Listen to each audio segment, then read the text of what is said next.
ladies and gentlemen, welcome to the Co-Optional Podcast, where we occasionally talk about video games. My name is TotalBiscuit, as you might imagine, and it is my pleasure to introduce to you our special guest for the week, Josh Mattingly, aka IndieStatik. Welcome to the show. Thanks for having me back. It's great, and this is the first time I've actually been on the podcast with Dodger. The first time was nobody, and the second time was the chinchilla. Really? Mm-hmm. I feel like you got the best out of it with the chinchilla, honestly. It's true. I was going to say, I'm really the lowest on the totem pole of those three options. She is competing with the chinchilla for most food eaten during the podcast, though, so... It's like, you have like a battle chinchilla. It's like a hardened warrior, I believe. Oh, it's Hold vicious. on. That chinchilla was supposed to be a dwarf chinchilla. It was a lie. That is no dwarf. I did not realize you are. I think Josh is officially our most visited guest. Really? Well, More than Krender? no, I'm pretty sure it's not more than Krendor. Krendor. But Krendor is a host now, so he doesn't count. He is Ooh. a temporary He's not host. really a host. He's more of a stand-in. I mean, that's obvious. I mean, have you seen the last one? No, that's. I mean, It that's was pretty obvious. But he's moved on. He's been upgraded. So Josh officially becomes our most invited guest. Really? Fact. What did I win? What did I win? Yeah. You everything. won the ability to come on the show with Dodger. That's what it takes for you. Yeah. And your little pedo mustache. Oh, wow, you went pedo there? stash. Really? It's not a pedo stash. This is an old-timey 1800s Red For those Baron. wondering, he is a cheat. He is cheating. He is cheating for November, and I will not have it. I will not let it stand. Internet, call him out. Call him out. He is cheating so he can grow a giant mustache in November and then post it on all the internet websites like, oh, look at my mustache How's member. that cheating? That's not cheating. That's planning ahead. That's preparation. You're the Well, only we're- person who's mad at me for trying to raise money for cancer charities. You know that? Oh, no. No. You post can't about do that on that. YouTube, you'll find people that are mad about you for raising money for anything, including cancer charities. Do that. That's true. Jesse Cox hates cancer patients. I guess everyone. That's where it is.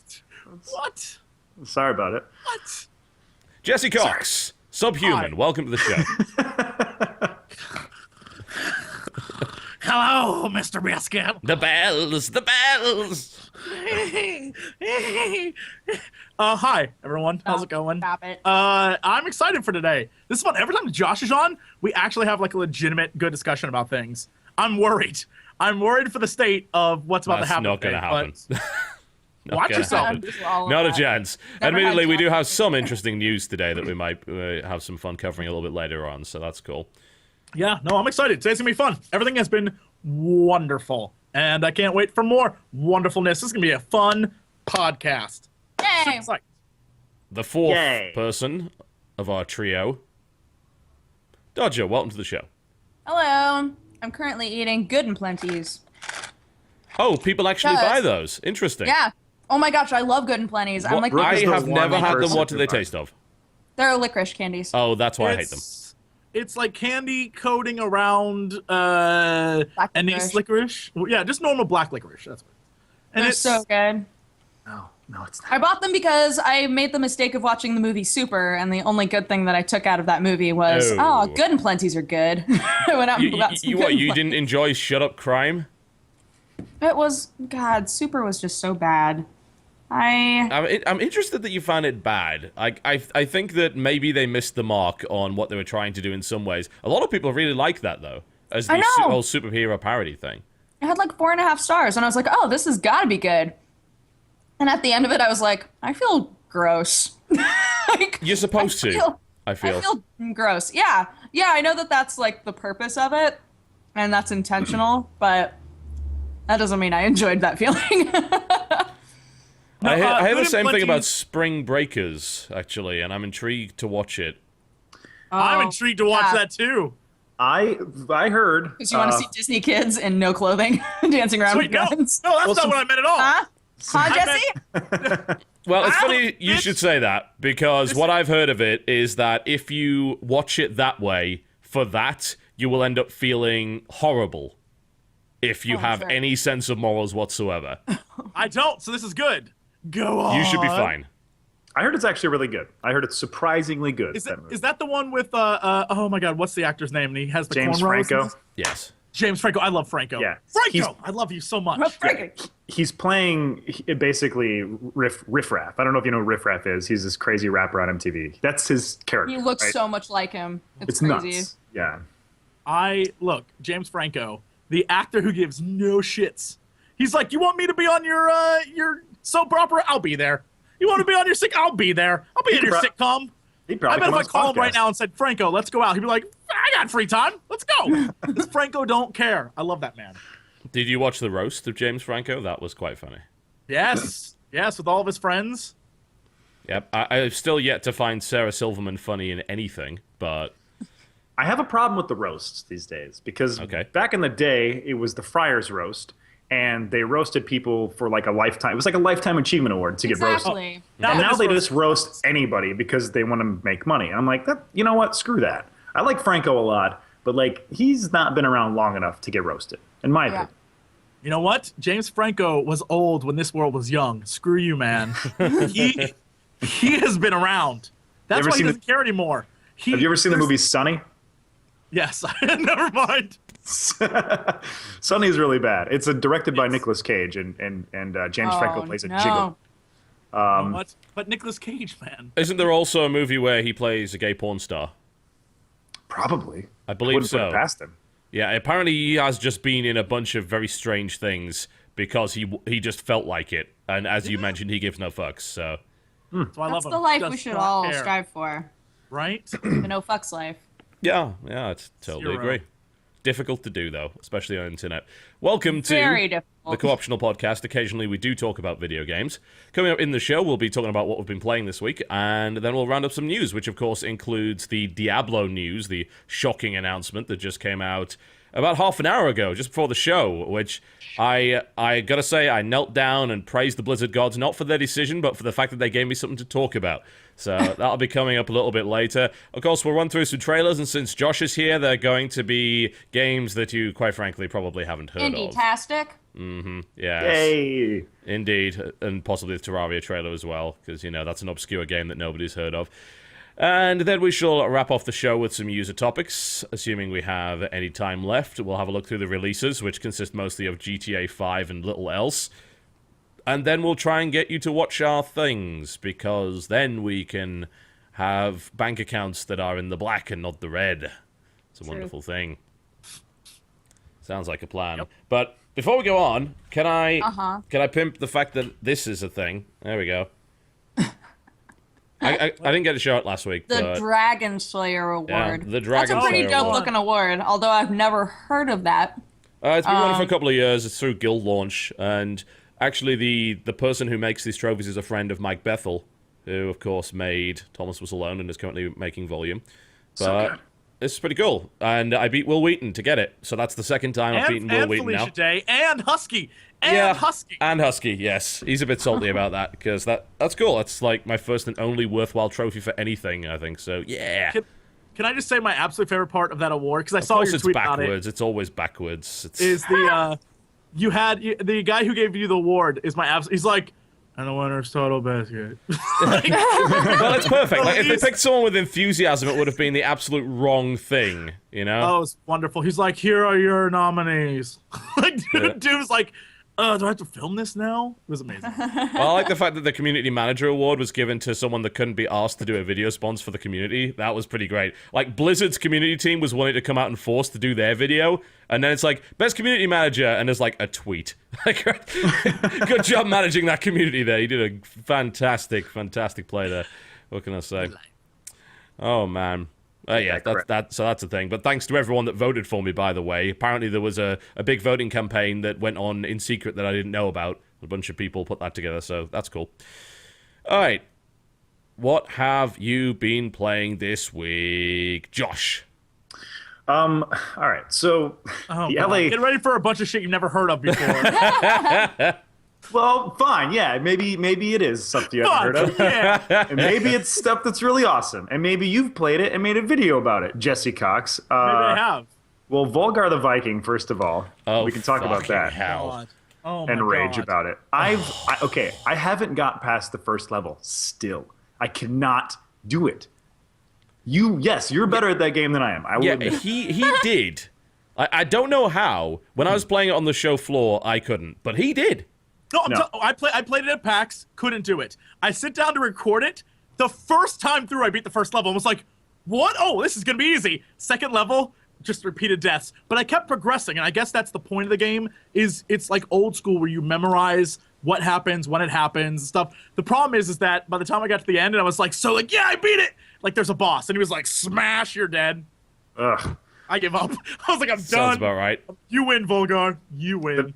It reminds me of Rygar, the look of it. It's supposed to. The entire first level is actually almost an entire clone of the first level of Rygar. That's awesome. Yeah, Guess I'll just go buy it. Sorry, keep talking. No, try. Yeah, No, please. it's a Buy really it, fun play it. game. Yeah, It's super Don't fun. I switch. just can't get past the first level. Apparently, I'm that bad. You just have to keep playing it. Just keep playing it and memorize it. I know you have a life, nerd, but just sit down for 12 hours and you'll get it. Yeah. Okay. Fine. All right. Fine. Yeah. The LA Game Space game pack just came out though, and that was if you donated to their Kickstarter, you got to play all these. They're experimental games, and one that came out, which I've been playing, which I love, is called Perfect Stride.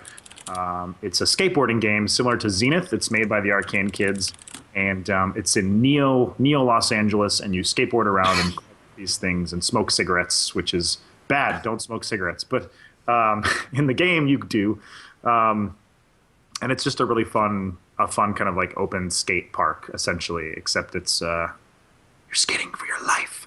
And then there's LA Death Disc, which is another game that came on that pack. It's a 2 to 4 person game.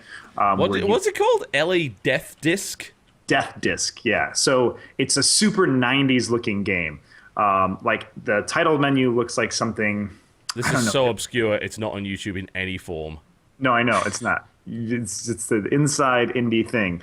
Or if you obviously donated to the Kickstarter. But it's like, when it starts up, it reminds me of like Skitchin or Road Rash, one of those like Genesis games. It's like super 90s with the colors and the things. But essentially you pick up a disc and you're trying to destroy each other with it. If you hold it too long, though, it explodes and you die. So that's why it's called the Death Disc. That's awesome. I've been having fun with that. It's hot potato, basically. Well, I mean, when you call it that, it doesn't sound as cool. It's Death Potato. It's Death Potato. Death potato disc. Yeah. All right. Towerfall. What else? What else? We all know. Yeah. This Yes, is the last Josh. thing. So Towerfall. All right, we all know about Towerfall. Yeah, It's great. It's great. Play it. It's amazing. There's a new White Archer they just put out designs for, and it looks dope. Sorry, keep Yes. going, Josh. Yes. No. It's all good. This is amazing. Yes, very dope. Yes, all dope. It's very dope. It's Very dope. quite all super of dope. the dope. It's super dope. Play Amazing Frog. If you have an Ouya, get Amazing Frog.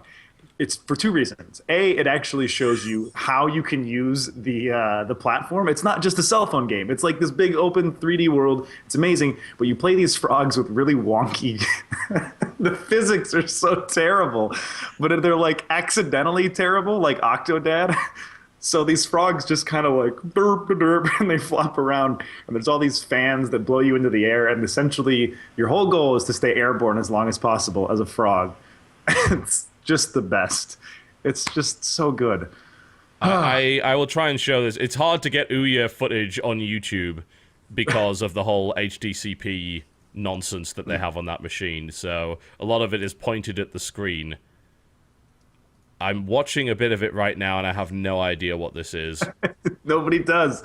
That's the beauty of it. Why did that just explode? Why did that then just clip through his face? What the You can hell is actually- this?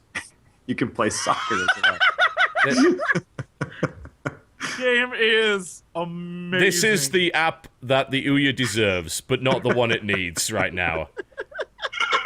And when you fall, it's like it takes you minutes to get up. Oh, this is also developed by someone in Britain. I recognize some of those kind of road signs. They're very British.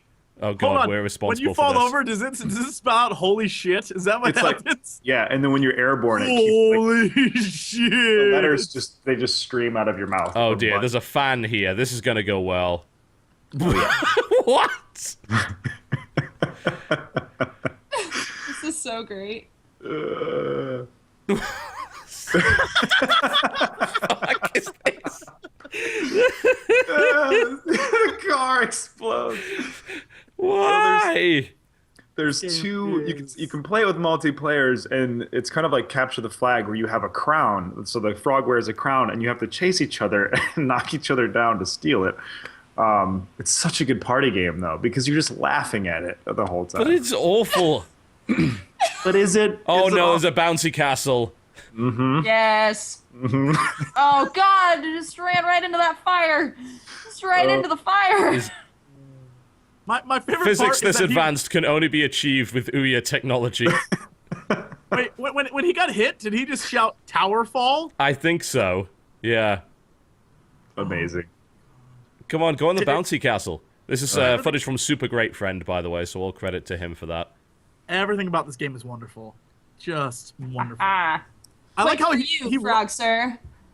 he runs with such purpose. Yeah, and he's got that look on his face where he's just like, Oh Like- God, frog! What are you doing? What's happening to you? Get on the bouncy castle, damn it. I want to Look, see he how has this to go ends. through a lot of fire to get there. Yes. "It's a mine." Here it is. God. Here's the play. Oh jeez. Oh no. Yeah. And I guess you could do this forever, in theory. Oh yeah, and Amazing. you can actually, so you can steer his direction while he's airborne, and so when you're coming back down, the object is kind of like to aim yourself and continue to bounce off the ground and go further and further into the air. And the longer you stay airborne, the more points you get. So it's a terrible version of that minigame in Saints Row 4, then. Yes, Well, when you pretty say it much. like that, then it's not as fun. Yeah. What You're was not that seriously called? trying to defend this, are you? Like, this is... I'm laughing at this. Oh, Listen, yeah, I will trampolines. just you gotta just try it. Yeah, Ruby the dog. You know I what I'm talking refuse to about. buy an There's a Ouya crown. to try this. I'm sorry. It's not gonna happen. Yeah, there's the See, That's in... Oh, God. That's enough of that. welcome to my world, ladies and Yay. gentlemen. Your life Beautiful is game. a void of misery, and Amazing Frog is the reason. Oh, my God. So that's what we've been doing. Oh, and not to mention Pukuzi, which is a four-person game where you sit in a hot tub and you have to poop and then blame it on somebody else in the hot tub. That's That an is actual a good game. legitimate I did game. play that game. It's loads of Gotta- fun. Just gotta poop in a hot tub. This is the end of It's gaming. gotta look. Get away with it. Just Gotta get away with poop. pooping in a hot tub. Gotta Look, poop. I'm trying to push a movement forward. All right, we're A doing bowel this. movement. About hey-o! Hey, Tip the waitress. yes, I'll be trying here all to week, push a folks. bowel movement. It's just been taking several years. I'm so sorry. Yeah, Hello. that's what I've been doing this week. Great. Jesse, what have Great. you been playing this week? Keep me Oh so my God. so interested. I haven't really had time to play anything. My parents are in town, so besides Final Fantasy 14, I've been playing the Keep My Parents Company game. That's what I've been doing. Aw. I'm max level. I've been doing it to completion, and the daily quests are awful, but the Perfect. rewards are high. So there you go. How are the Coxes? Have they? They're wonderful. They left today to go to Vegas for a few days, so they've left. I've never been God. more excited. Goodbye. Have fun in Vegas. Spend all your money. Yeah, so that's what we goodness. did. We went to museums, and the minute we get to everywhere we go, my dad's like, this would be a good place to take a girl. Like, thanks, Dad. He's just Yep. hinting. It's like, it's this not- place you could walk through the garden together. I'm like, all right, thanks. Jesse, I'm not getting any younger here. We need you to get busy. I want grandkids. Yes, so that's there. Every time I'm like, I just don't want kids. They give me this look like, you better get over that real quick. Yeah, it's like...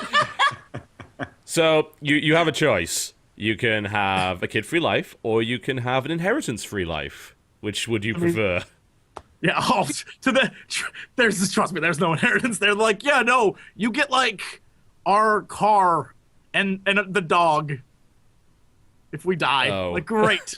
Good to know. Thanks, Might guys. want to stick with the kid-free life then. Yeah, I'll be okay. Cheaper in the long run. You can't put a price on canine companionship. Oh no, I can. They're best friends. I miss having a dog so much.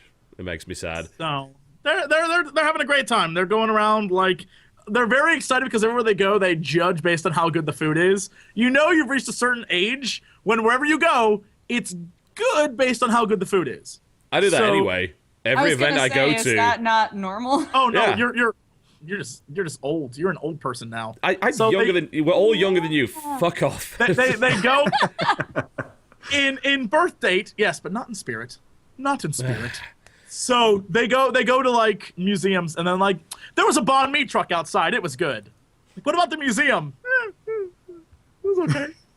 That banh mi truck, delicious. So Banh mi is super good, to be fair. I have a ritual every time I go to an event, which is I'll fly in, and then I will go on. The first thing I'll do is I'll unpack, I'll go on Grubhub, find the highest rated thing, and order it. And that is how I will judge the town for the rest of the event. Wow. And I missed out Don't one. go to my hometown. You will want to leave immediately. Yeah, mine too. Yeah, we have like one Grubhub place in the entire area here, and then I go to New York, and there's like 700. Like, wow, I can have anything, even at 3 a.m. I was never able to have any food delivered to me at all until I moved here. Like, no matter where I lived, my college town, my original hometown, there was no delivery at all because it was just in the boonies. And so now I go crazy and I order all the time. We have a We're so place spoiled now. in Charlotte that's called Foodie Call that will bring you stuff from... Yeah, it's pretty good. It's exactly what you would expect. It brings you stuff from restaurants in the area, which is pretty fantastic. And it's like, yeah, that's cool. It's like either that or we order Pizza Hut again and die slowly from the grease. Oh, can I just say, this is totally off our normal topic, but so far this conversation is, there's a really, really great TV commercial on right now for Pizza Hut. And it's like, hey, why don't you try something different? Get Pizza Hut. I'm like, whoa, hold the phone. There's not a thing different there. Shouldn't it be try anything else but Pizza Hut? It's like, try something original and fresh. Like, no, that is not Pizza Hut. Neither not of at those all. things. We can order from 3 pizza places here, Pizza Hut, Domino's, and Papa John's, and they're all as greasy as each other, and they're all terrible. I think Pizza has the worst crust out of all of them, too. I would say, like, Papa John's, Domino's, Pizza Hut. Well, personally. I mean, give Pizza Hut credit, it does have stuffed crust, which is decent enough, but the rest of it... We have hot dogs in the UK. You say We Papa have hot Murphy's? dogs. Yeah. Dude, I haven't heard of Papa Murphy's since I left Michigan.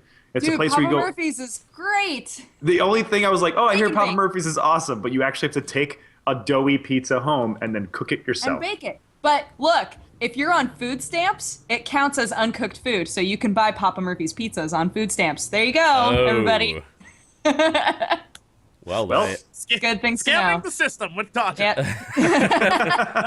That's her new series on Polaris. It's just her Scamming the trying to scam the system. times are hard here as a YouTube star, so here's how I use my food stamps every week. Oh. Yep, that's what we're doing. Yep, there you go. That's all I did this week is hang out with the parents. I got glasses at the glasses place. They look Because new. my other glasses are Yeah, you look like old, Simon from the Yogscast. like 7 years. Woo! 7 years old. Yep, And fairly accurate.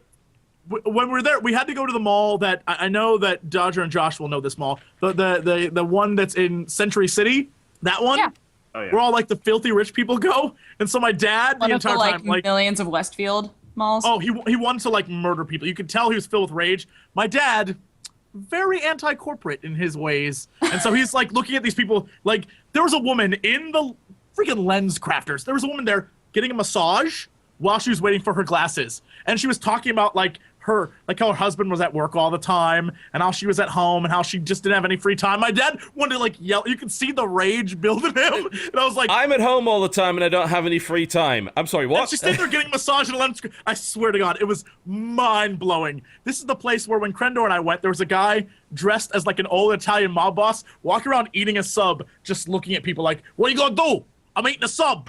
Like, it was this mall. If you ever come to LA, go to the Century City Westfield and just watch people. It's bonkers. Great. You'll feel a lot better about yourself. Oh yeah.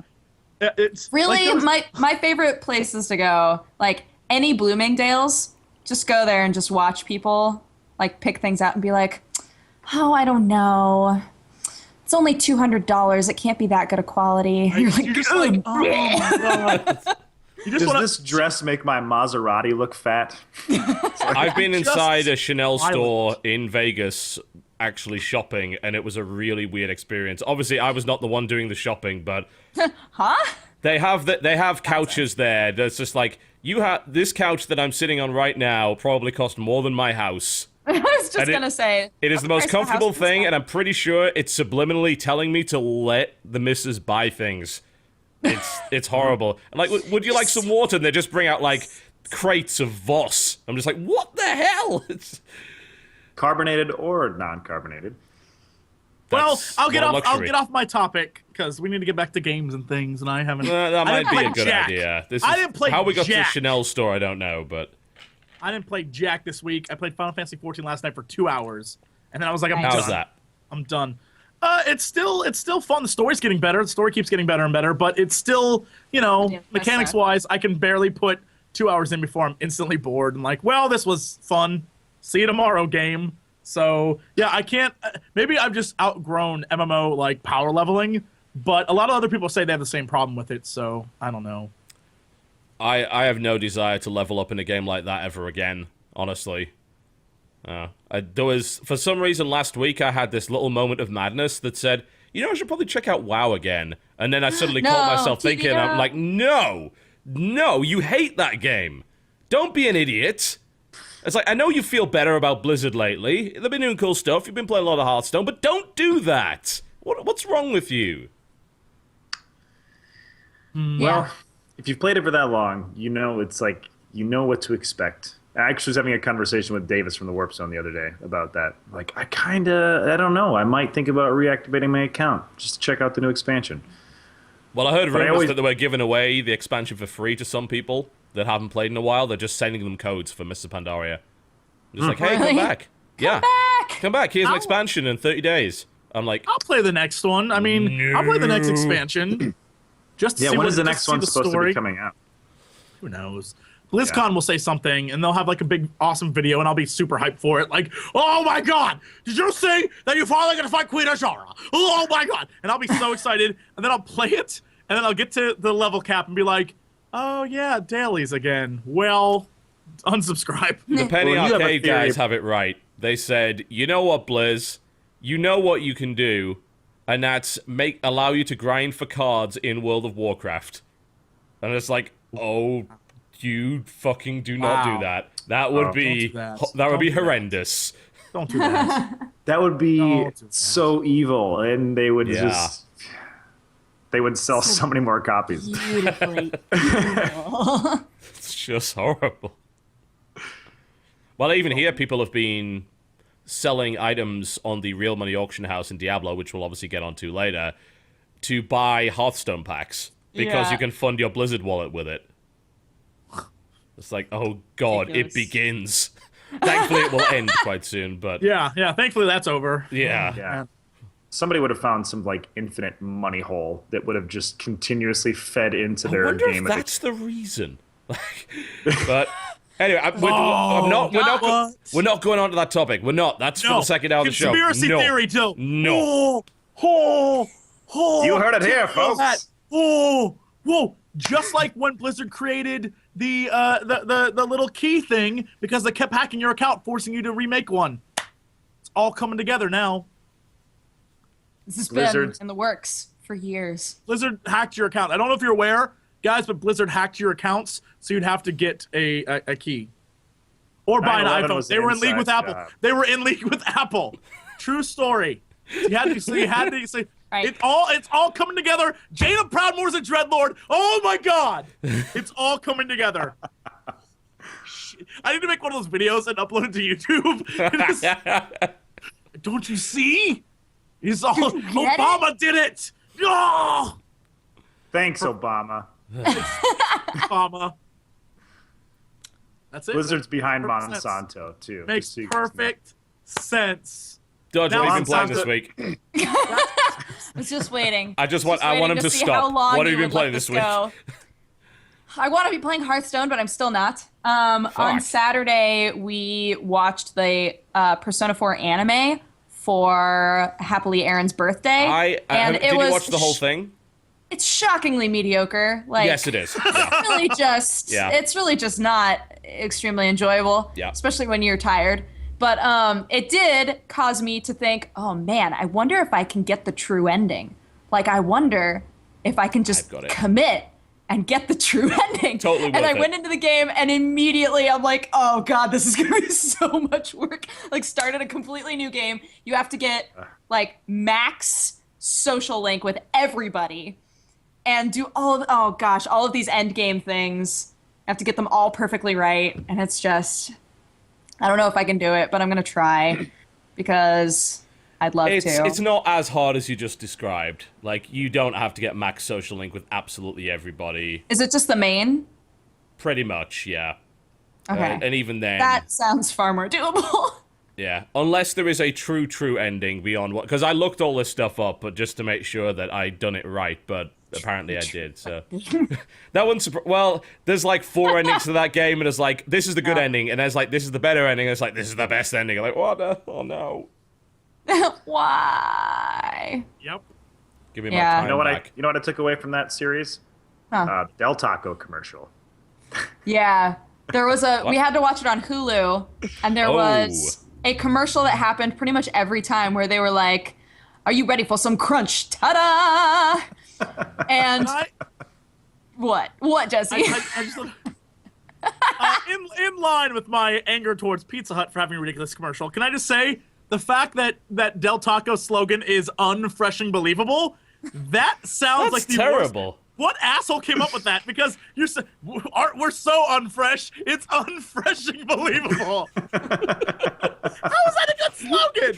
I can shit out better slogans. Hire me. Oh Whatever. my god. Whatever. That's pretty awful. Unfresh. One of the dudes who was watching it with us had plans for a Mexican restaurants with a magic theme. So he That was him going back- past on his That was broomstick, by the him. way. That was him. So upset that I was even mentioning it. I'm sorry, Alex. Oh god. But yeah, it was pretty great.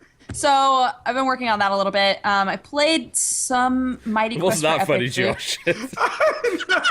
Oh, shush. I'm looking at the Skype screen and I see Jesse and Dodger and TB all look the same direction as the sound. It looked like it drove through our podcast.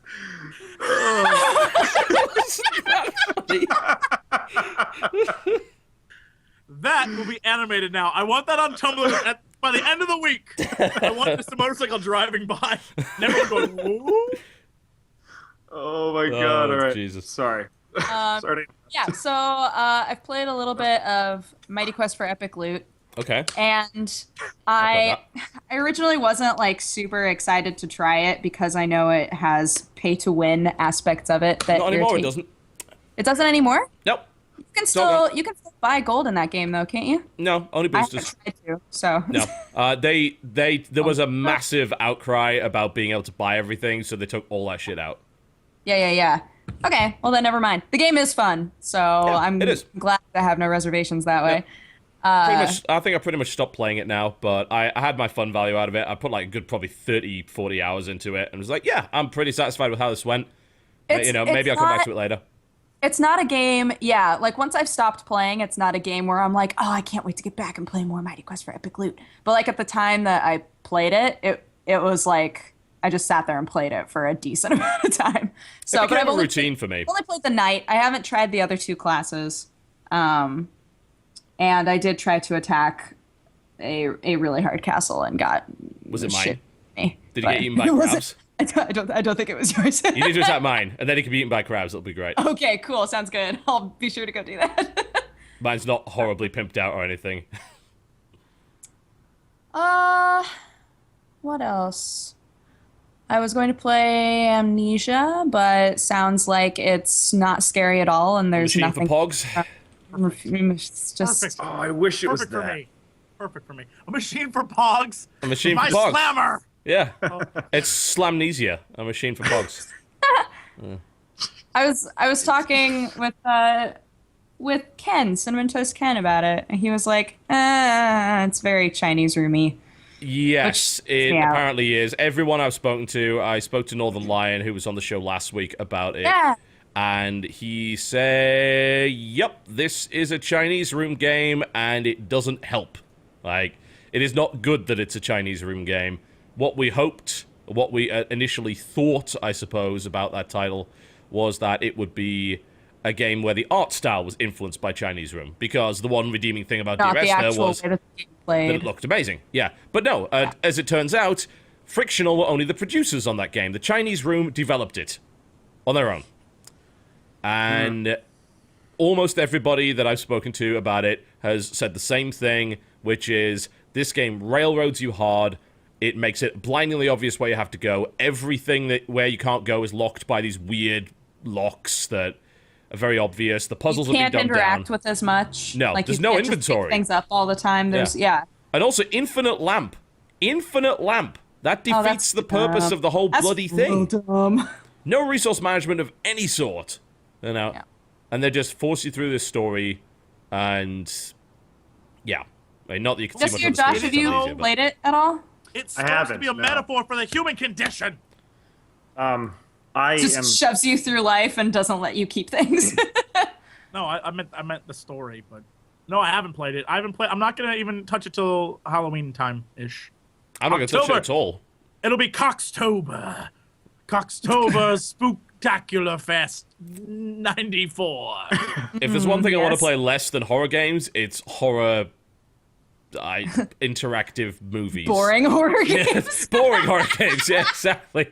An on-rails horror game. Oh no. Yeah, I have done a ton of research on it because I just wanted to know, is it just an overreaction from people? But a lot of people I respect a great deal have said exactly the same thing. It's been like kind of a universal reaction to it, which Pretty much. Yeah. And I'm like, no. And funnily enough, it's not been doing that well, apparently. And it's been consistently outsold by Outlast. And I'm very happy about that because that's a video game. Well, Outlast is pretty good. There was also a video of someone playing Outlast on the Oculus Rift, which sounds like the most terrifying fucking thing ever. Yeah, that's gonna be an interesting thing. The Oculus Rift finding its way into more and more genres, and more people kind of like grabbing onto it. Also, this is a weird thing. They have apparently like porn type games for the Oculus Yes. Rift already, yeah. which is Jesse's interested. Damn it, Jesse. No, it's still. it- I hate to break it to you. Just because you can see it doesn't mean anything's actually happening. So I feel like that's still just a waste of time and energy. And also for me, like sorry. Yeah. I'm friends with developers who are making games for the platform, and it's like with that creeping into it, it's like don't sully the Oculus Rift before we can like actually get a grasp on it. And No. I feel like what people are trying to do is they're trying to be like, oh, don't you see? It's like you're there. So they're trying to tell people like, oh, so it's like you're in the porno with the girls. Problem is, you're not in the porno with the girls. Nothing's happening. You're just watching it on a screen up close to your eyes. So again, people, that's gonna die real quick. Well, Just because- that's not entirely true. If you've used the Oculus Rift, you know it's not just a screen close to your eyes. Like, you do Right. get that total immersion factor, but... Don't What think you- in that case you will. Do not no, think- because you don't have the tactile element, you know? You need Thank you for being accessories. polite about it. Yes. So there's too much stuff going on there. I feel like that will be a fad that will quickly disperse because they're trying to get in on it now. And I mean, I'm sure down the line someone will come up with some amazing, awesome, like, dick controller. Oh, wait. Did you see? The juicy. But I'm Indeed. convinced that I think it's a fad. Hopefully it will disappear. Because you're right, it's sort of ruining things for. I hope they start developing or producing movies for it. Like, because if you think about it, if the screen is, say, you're in 1080, right? If you can produce a movie that has a wide enough panorama that you could look within the movie, so theoretically anybody watching a film could have a different experience. Like, if I was watching, say, I don't know, Sleepless in Seattle. I don't know why that's what I thought of, but if I only wanted to 4K follow... Oculus Rift Sleepless Good in movie. Seattle for that full Tom Hanks immersion. Yeah, and if I just wanted, if I Amazing. didn't want to see Meg Ryan's dumb face, I could just look at Tom Hanks the whole time, right? Because I could theoretically... It Stupidest would be idea like I've the ever eternal heard. third wheel. Just Yeah. Oh my Oh, God! that- Jimmy. Like, it's a Wait! brilliant idea to be Shut able to up! have What if it different... makes you as one of the characters in I a was movie? just thinking that. I was just thinking that. That would like be the cool. that like that game that came with a green screen where you like stood in front of it and it would tell you what to do and then it would like plop you inside of the movie. Did you ever see that game? It was awful. Oh. But it would be like a better Those, version like, of that. things at the mall that make you into a music video, like that kind of stuff. I want to be in Goonies. I want to be in the movie Goonies. Could they retroactively do it though, or would it have to just be No, everything moving? not even a fucking chance. No, if No, you watch they- something like, say, the Terminator 2 ride, I say ride, it's more of a kind of interactive theater thing that they do at the Universal, and it's like they filmed all of that especially for that. You can't, and what you could do is you can take that I just want to be Batman. well, good luck. Can we make a Batman one? Maybe, but what I would suggest is because they As a were yes. saying like the whole virtual cinema viewing experience is something that they're kind of looking into. You could take a very high resolution video file, like say 4K, and you could do it with that because obviously that 4K resolution is going to be bigger, and you could actually move closer to the screen if you wanted and view it from a different angle. And they're even suggesting, hey, go virtually see movies with people that are not in the same place as you, which I'm not entirely convinced by that idea, but it's an interesting application, I suppose. Yeah, and like kind of moving forward, or I guess forward or backwards from the screen, like you'll get. I just think the idea is cool that everybody could have a different experience watching a movie from where they're sitting in the theater or in the Oculus Rift, right? Like we could watch the same movie and take two different things away from it. That's like a really interesting concept for me. I just want a holodeck. Can we get a holodeck? Can we? All of our technology is there. pushing us to that direction. I just need to live long enough for that to happen. I want to be a Highlander. I just want it so badly. I want me and Commander Riker to go hit on some holodeck girls. Call it a day. That's all I want. That's all I want. Well, that's all I want. That's it. Well, we'll make it happen. I'll vote for Obama. We'll get it through. It won't happen. Obama Third won't help term. you. Make it happen. Third term. Yes. Beautiful. Perfect. So that's what we've been playing this week? The Persona Yep. 4 anime? It's awful. It's mediocre. Don't watch it. I've seen the whole thing. I watched the whole thing after I played Persona 4, and I'm like, eh. Yeah. Because I mean- it lines up. No, we don't need to go into that. No.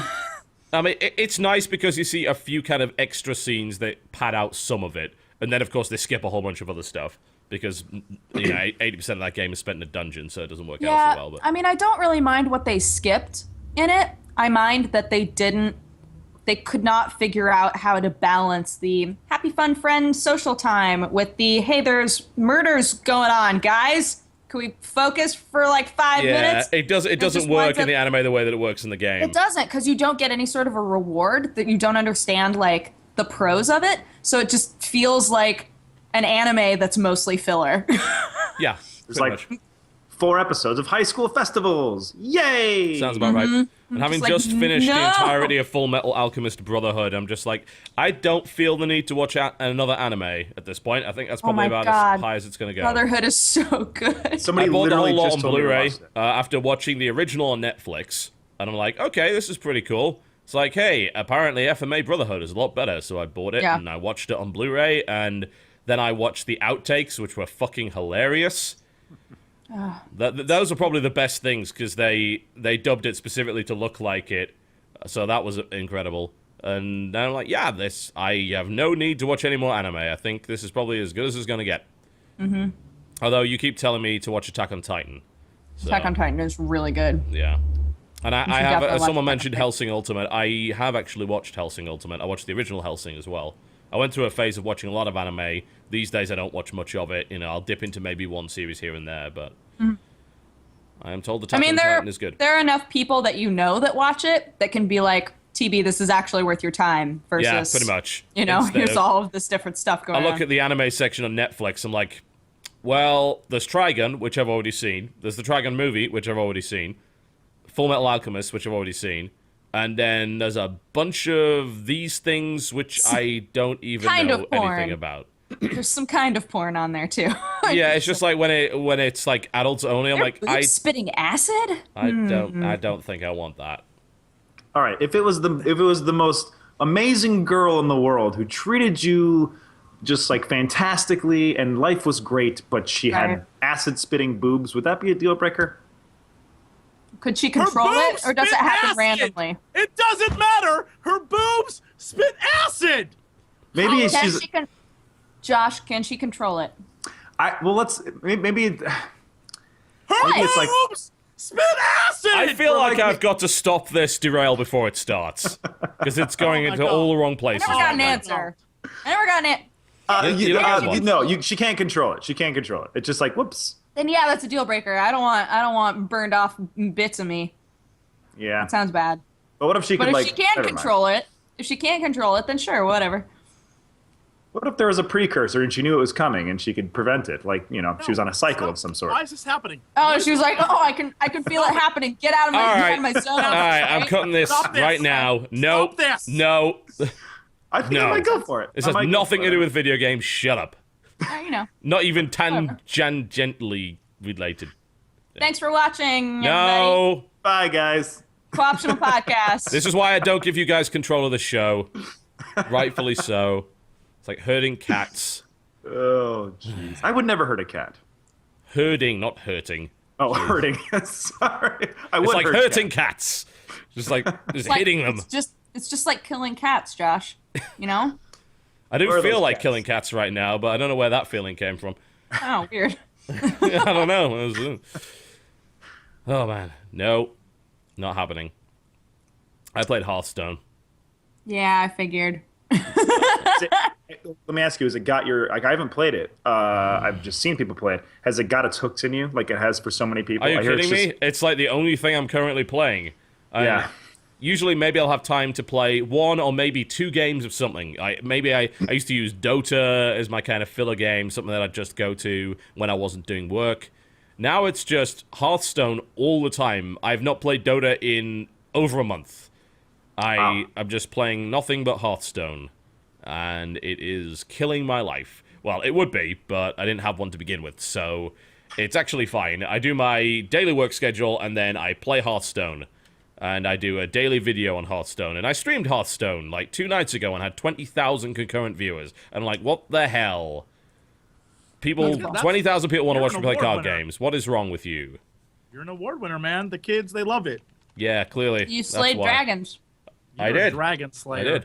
I did slay a dragon. You think Wizards of the Coast is like, if only MTGO had that big of a following? And it would have if MTGO was any good at all. And it's not. It's bollocks. True. It has a terrible client. Fix your client, dummies. Yeah, your client is How hard awful. is this? Start over. It's awful.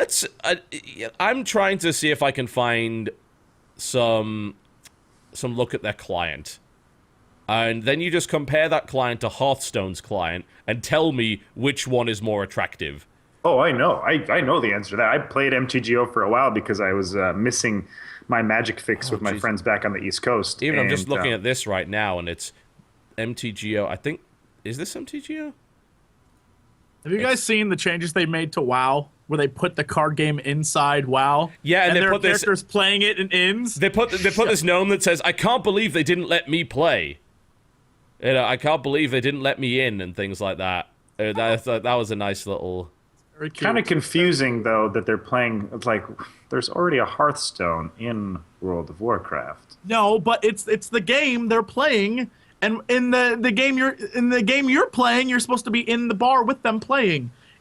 It's called immersion, dick. Playing Hearthstone? How can you play the thing that brings you back to your current checkpoint? You're in. Like, how? All right. Shut your mouth. Josh, I'm going to have to ask you about this because, like, getting footage of MTGO online on YouTube is a bit difficult, and I don't know if they've changed it since, but this seems to be what the client looks like, as far as I can tell.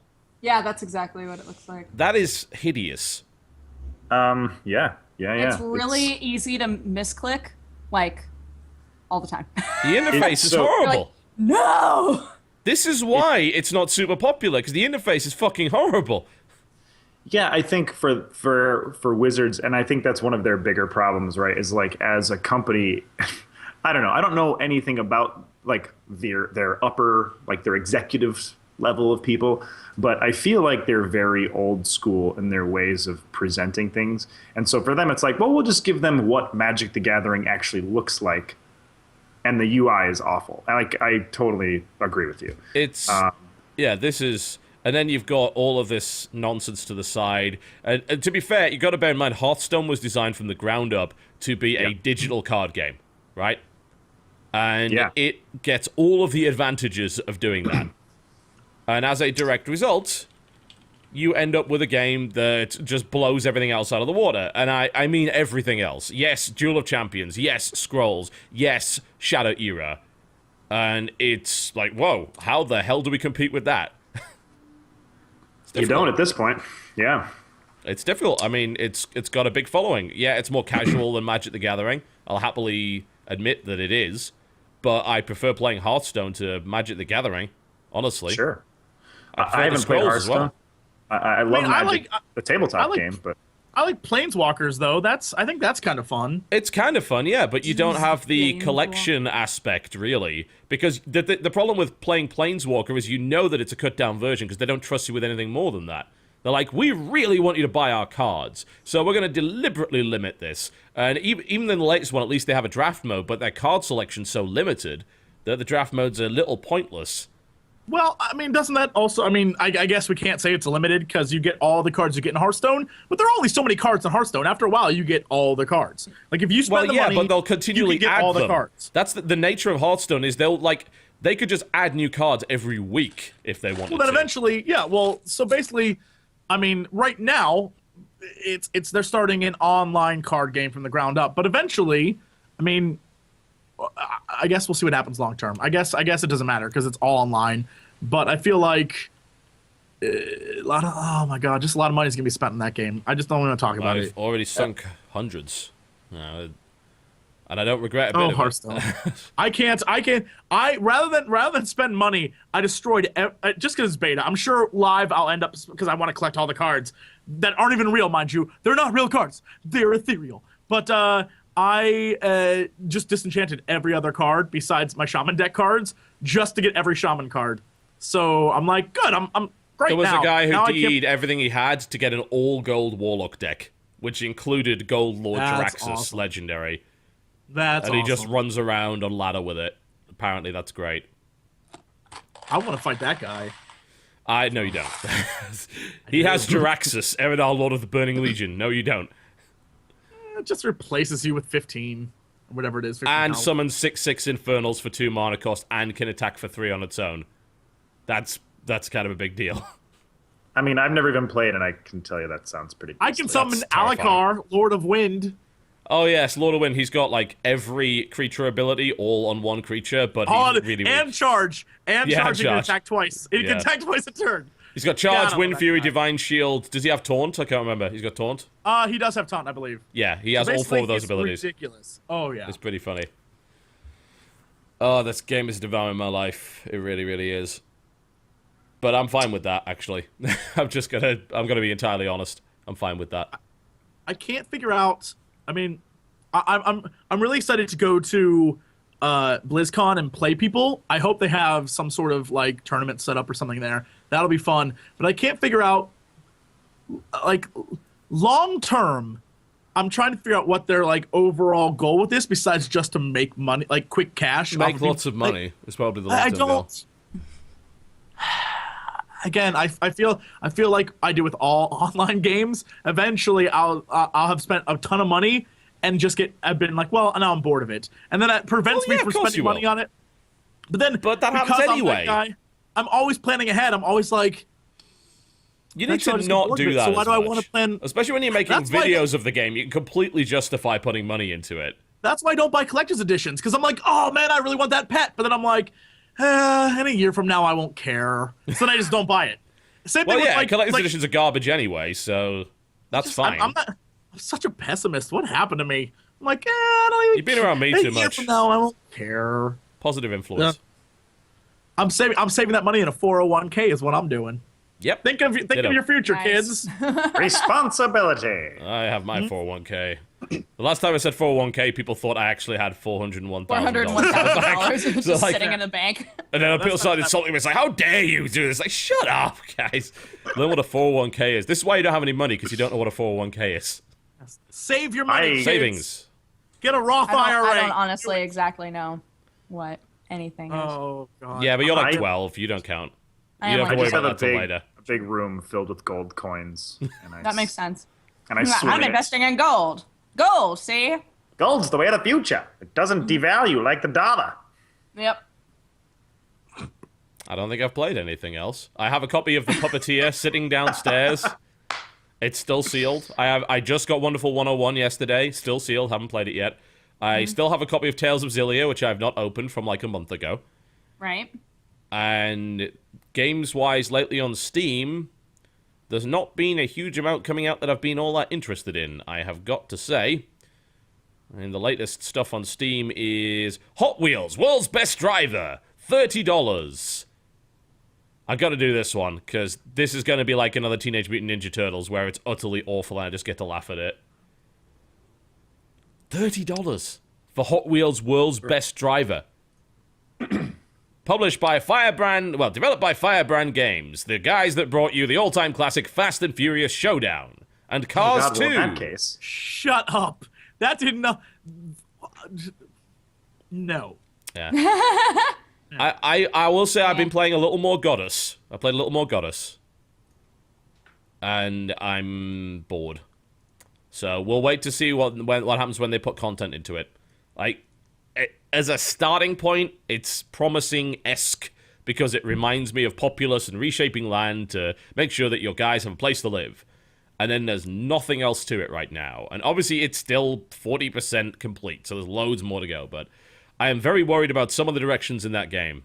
I really am. Like, what I've noticed is, unlike Populous, there is literally zero peril going on. Unless that happens somewhere much further down the line. Unlike Populous, you are not up against enemies.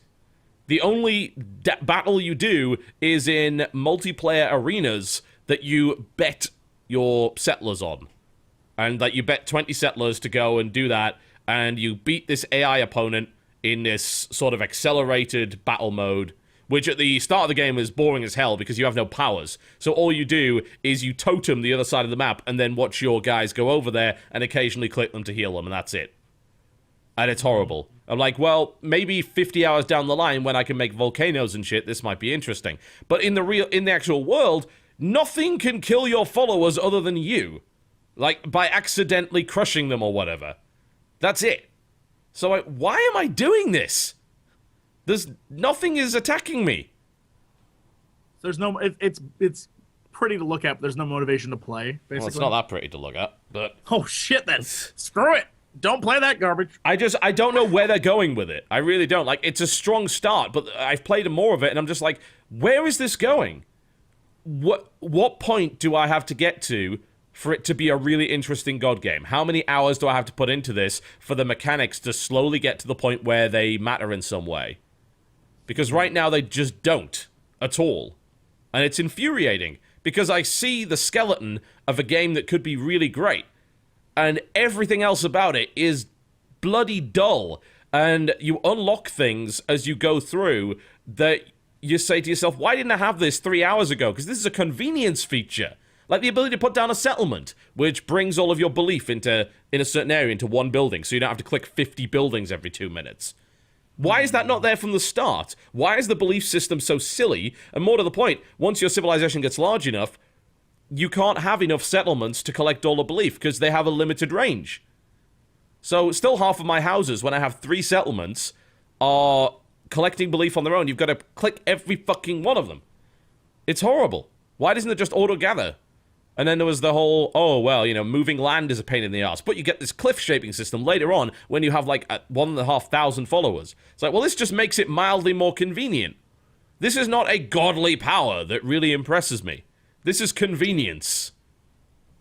You know, it'd be good if if the settlements could, if the belief could expand on its own, right? Because if you think about it in real life, if the churches try to get people to come in and worship whatever religion it is, that'd be kind of a cool feature, I think. That way, you're not clicking around like a madman in every fucking house, and they could just inherently do that because that's what religion does.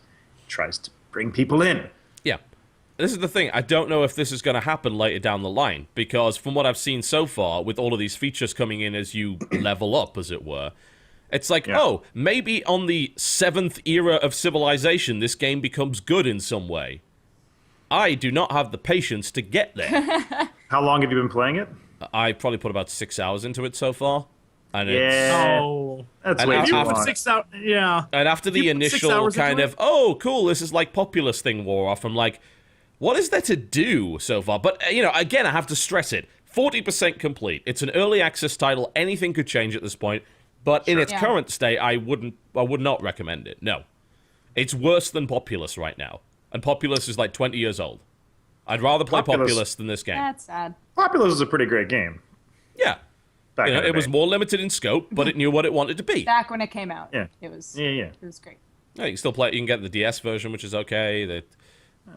There's a game that came out called Reprisal that's just kind of like Populous. Yes, I heard about that.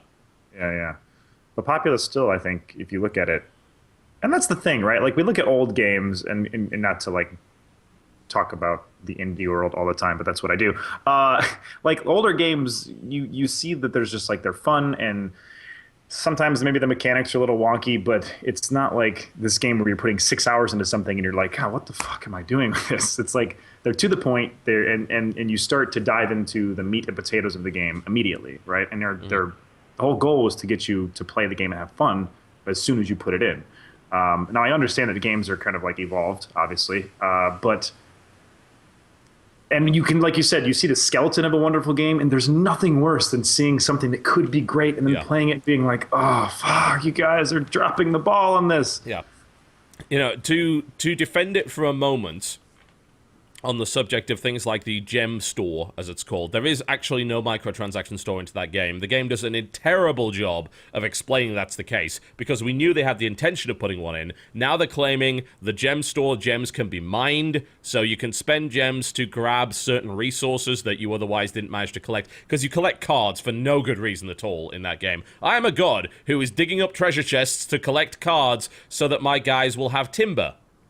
There's a fucking tree right there. Go get that timber. It's like, I'm gonna get stone. I blew up 20,000 stones so far. There's plenty of stones. Have any of those. Digging up this candles. Candles! In this treasure. I used my godly powers to dig up a box and found a candle in it. Thank God, because we need 2 more to invent calendar. If I told someone that knew nothing about video games about that, they would tell me, what the hell are you doing? What is... This is stupid. Why would you? So there. And I would agree with them. Because none of those mechanics make sense with each other. They're dumb. And it doesn't make you feel like a god. It makes you feel like someone that is a caretaker, for the most part. You are the deific janitor of this game.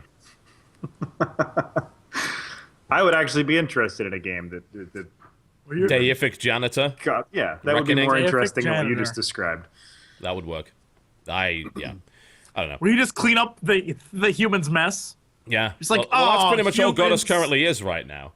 The thing is, there's no mess, though, because there's no threat in the world right now. I don't know. I still feel kind of bad railing on it because it is really early access, but people have made the valid point, if you're going to charge money for something, then you should expect people to be critical of it. Now, Is there? I will happily say this is an alpha or a beta, and it's all subject to change, but you are still asking $20 for early access. So, yeah. Is there a game, and I'm sure there is, and I just can't remember it, where you do, like humans, like there's a world and humans are over, like they're populated in different places, and you have to purposefully like cause floods or cause tornadoes to make them to Not exactly, but there is a title called Skyward Collapse by a company called Arkan Games, and you play both sides of a conflict, and you try to balance it so that one doesn't wipe out the other, which is kind of the same thing. It's a really interesting concept. It's like playing chess against yourself, but trying to deliberately play it so you don't lose. Yeah, like I like the idea of you want to keep the human population alive. You need them, right? But at the same time, like maybe that you have like a warship power, like a meteor. That's like you want to have it at full, so they love you, but you don't want them to overpopulate because they will destroy the world you created. So you have to like sort of cause floods and hurricanes and tornadoes and stuff and fires to sort of keep them under control. Make that game. I'd play that in a heartbeat. Yeah, but you'd have to balance that idea. Like, you don't want to be like the hateful, vengeful god, because they could maybe rise up against you and do horrible things. Because then you lose like your that. power. Yeah. You have your little power bar, and if they hate you, you lose that power. And sounds like what Black and White could have been if it actually was any good. Yeah. Well, I don't know. I mean, Oh, you're like fairies in Peter Pan. aw. You only Right? have power Yeah, if people believe. Belief, Pretty right? much, yeah. I would play a game where you could be destructive. Maybe that says something about me. Oh, I No, play it too. I love games where you get Well, to play that's the bad half the guy. fun of It's like being my a- favorite type of Being a game. god, right? Right? Yeah, That's what the fun's at. That's the thing, right? If there is a god, he should be destroying more stuff because he should be having fun, right? Right? Huh? Huh? No? Nope. Okay. No. Nope. All right. God, Well, don't see you guys do it. next No, time. stop. See you guys later. Please Bye. don't do Well, that. have a good day. Please, I enjoy this. I don't need an earthquake. I will be in the ocean. I will fall into the water and You're die. literally as close as you can get. Sharks will murder me. They're waiting. They're waiting right outside. Like, chop, chop, chop, chop. They're just waiting in the water. Jesse! We just want to play with you. Chop, chop, chop. I'll just tickle you with my teeth. I'll tickle you with my teeth. Don't worry, I'm not falling for it.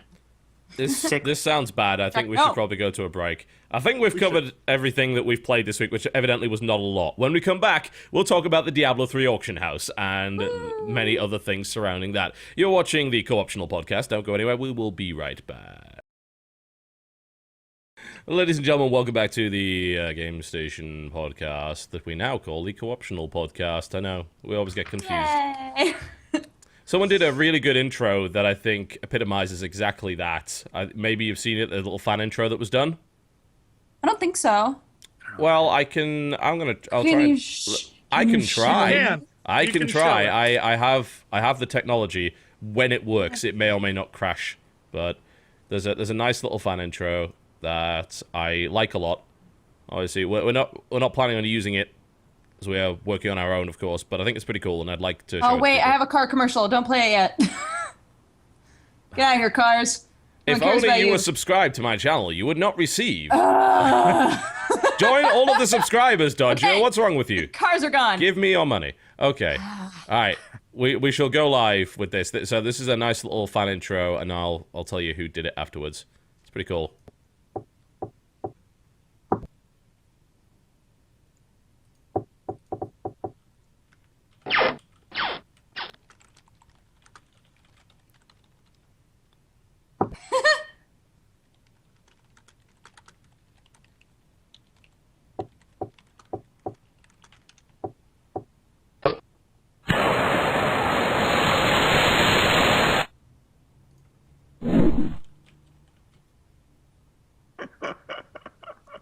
That's pretty cool. That's pretty cool. Aw, that's cute. It's by Alright, Yule Devlet. He did that, and that's rather fantastic. So that's really cool. Fan art for us, too. That's really Yeah, good. yeah, we saw some of that. Actually, retweeted some of that earlier. It was pretty cool. But I just wanted to show that because I thought it was really awesome. Yeah. And it will not help me in remembering what the name of the show is. It will actually confuse me more. So there you go. I like the position that Jesse's frozen in. It's very it's contemplation, isn't it? Yes. I'm quietly contemplating everything you're saying. I'm thrilled that I'm gonna go. I will leave the room and come back. You guys will be like, wow, Jesse's deep in thought. Yeah. Oh. God, he is thinking It was a about good intro, but I don't know if it was something. that good, you know. Shit. Yeah, that intro would be really nice if they happen to have a lot of more sounds. I think is probably the best way. More, bit of more music. sounds. Yeah. Background music, something like I that. actually messed around with it earlier to put some more sounds and music into it, just because I felt like scoring the whole thing, and it did sound a bit better. But if he wants to do that, that's cool. But I'd like to thank him for that because it's really cool, and he obviously put a lot of work into that, and it actually looks great. And we'd probably use something similar to that, honestly. I like it. Yeah, it's pretty cool. So let's get into it. Let's get into it. You know what we're going to talk about? I hope you know what we're going to talk about. What is that? What is that, TB? What is that? You want to know what I'm talking about? There's been What? some news from Blizzard. The Diablo 3 auction house will be disappearing entirely. What? Both the real money and the regular auction house. Yeah? I need to Not think just about both. this. All of them. Shutting down March the 18th, 2014 is the date that they have said it's going to disappear, which is obviously quite far in the future. That's a good 5 or so months, maybe 6. Shocking. Truly shocking. It's going away. It's disappearing. They're getting rid of it entirely. I have they a say, theory on why. Does it have to do with Hearthstone? It does have to do with Hearthstone. Maybe it does. It probably has nothing to do with Hearthstone. You know what I heard has to do with Does the it have to fact do that with Apple Magic the Gathering? and Magic. Oh my God! Wizards of the Coast is in on Magic it. the Gathering and Apple. Wizards? It's that you can sell things in Diablo 3 to fund your Hearthstone addiction. Yes, So- you can, but I'm pretty sure that's got nothing to do with it. If I'm going to be entirely frank, maybe it does. Yeah. I mentioned it before the show as kind of a conspiracy theory, and now all of you believe me. I'm like, no, guys, I was probably making that up. Because if you just kept grinding and like selling your stuff in Diablo 3, theoretically you'd never have to pay for Hearthstone stuff, new cards, no anything. It's just like, what if that is it? What if they're afraid of an infinite money hole where people can get a hold of and never have to pay Blizzard a real dollar? What if? What if? What if? What if Ow. Magic the Gathering Oh, God. is run by Blizzards of the Coast? Mm-hmm. And in the Outta end, here. Mm-hmm. I'm just saying, in the end, Diablo Go 3, on. Wizard class, Wizards of the Think about it. Coast. think about it. Mhm. Half-Life 3! Oh my God! It all makes sense. Confirmed. Half-Life 3 is coming out now? Oh, thank you, Gabe Newell. March 18th, 2014. Oh my God! It's all coming to pass. It's all coming. What to if pass. they were in league to ensure that you could not sell items on the auction house to afford your copy of Half-Life 3? Holy crap. And then you will tell me, but no, you cannot take the money out of the Blizzard ecosystem. And then I will tell you, but what if people use that money to pump up Hearthstone accounts, which they then sold? And then they used it to afford Half-Life 3. And where could they sell them? Nonsense. On the new Steam Marketplace coming March 18th. Oh my God! None of this makes any logical sense. It wouldn't work. Oh But my God. clearly, this is the way that it's going. Okay. I heard there's actually going to be an auction house in Half-Life 3 that you can go to buy Hearthstone cards. Yes. Genius. Ugh. And you buy Hearthstone cards and you get Steam trading cards. And then Blizzard and Valve will team up, and it'll be a mega corporation. For Detroit a is sequel already to in shambles. Codename Gordon. RoboCop will exist in real life. Cats sleeping with dogs. Mass hysteria. Nonsense. Yes. So Well, I can't wait for March 18th. I'll tell you that much. Okay. Yeah. So let's get into Everybody's it. really happy about it, though. Like, the response. Well, of course they are, except for has all of the been people really that were good, making boatloads except of for the cash. people, who are like super economists. You can Blizzard games. I mean I was actually I don't know why I said that you can't take it out of the Steam out of the Blizzard ecosystem. You can take money out of the system. You get charged again if you do it. So Blizzard like takes, I think, a second cut when you do it. But yeah, you can. You can remove money from the auction house, unlike the Steam Marketplace where it stays in the Steam ecosystem. There's no way to take it out. Right. At least not officially, at any rate. But they say that this is in combination with their Loot 2.0 effort, which is to make loot less awful. And they've been trying to do that, and now they're going to do it in a big sweeping way. Yeah? They're developing it concurrently with Reaper of Souls, which is going to be the expansion pack, right? So I am really interested to see how exactly this is going to work out for them, whether it's going to bring people back. I gotta say, universally, I believe that this is an absolutely positive move, right? I really do. I think they could have done it a hell of a lot sooner, and if they had, it would have been a lot better, but they've done it. And I can't fault them for that, because they listened, and they made a huge sweeping change to their game that will make them less money. You know, that they are taking something out which is making them money. When was the last time a company ever did that? Can I assume you watched the TV video. Did any of the rest of you watch that video that they made, the little vlog that's like the 2-minute vlog that's like, we are really excited to be making this change. And it's very strange watching a company say... I didn't watch the video. Oh, the auction house. Shall we... Well, let's watch it. We can do that. I can make that really happen for you strange guys. Watching them try to sell this as a positive, which it is. Well, it is. But as a company who made it originally, being like, we're very excited to have this happen. Like, we are not disappointed at all. This is the best thing we could have done. All right, well, let me set it up so that we can watch this, and then we can talk it over, because I don't think any of us have had a chance to watch this yet. So I'm going to try and make this work in a way that doesn't break everything. And I'm also trying to figure out where... there's other audio coming from somewhere, and I'm trying to figure out which window it's coming from. Do they have PvP in Diablo yet? Not yet. No, that's one thing they promised and hasn't... They did it in 2011 at BlizzCon. I was there. Yep. They do not have it now. Yep. All right, okay, I can show you. So this is the 2-minute video on the Diablo channel, which explains the whole thing. So let's take a look at that, shall we?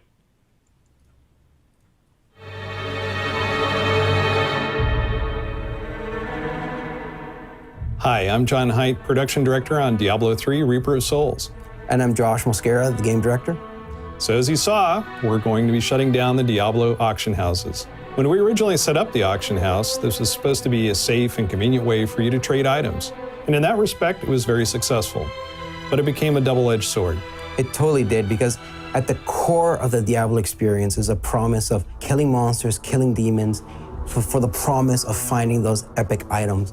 And the auction houses made that experience way too convenient and really short-circuited our core reward loop. We'll be giving you more information down the road, but for now we want you to know that both the Real Money Auction House and the Gold Auction House will be shut down on March 18th, 2014. That should give you plenty of time to settle your affairs and be ready to play Diablo 3 without the auction house. So for us, this is really exciting news. From the moment we announced Reaper of Souls and we started talking to you guys about what Loot 2.0 means to us, about how we want to drop less, better, and more epic items, we firmly believe that by shutting down the Real Money and the Gold auction houses, it really paves the way to make sure that killing monsters in-game is the most rewarding, the most satisfying, and the most compelling ways of getting your hands on those items. I also want to say thank you to all you guys in our community for being patient with us, for coming along on this journey. But at the end of the day, we at Blizzard, and specifically us on Team 3, we felt that the right decision is to preserve the integrity of the gameplay experience of Diablo and make sure that finding items in-game is the best place to find those items. So we have some more exciting news for you at BlizzCon, but until then, we'll see you in Sanctuary.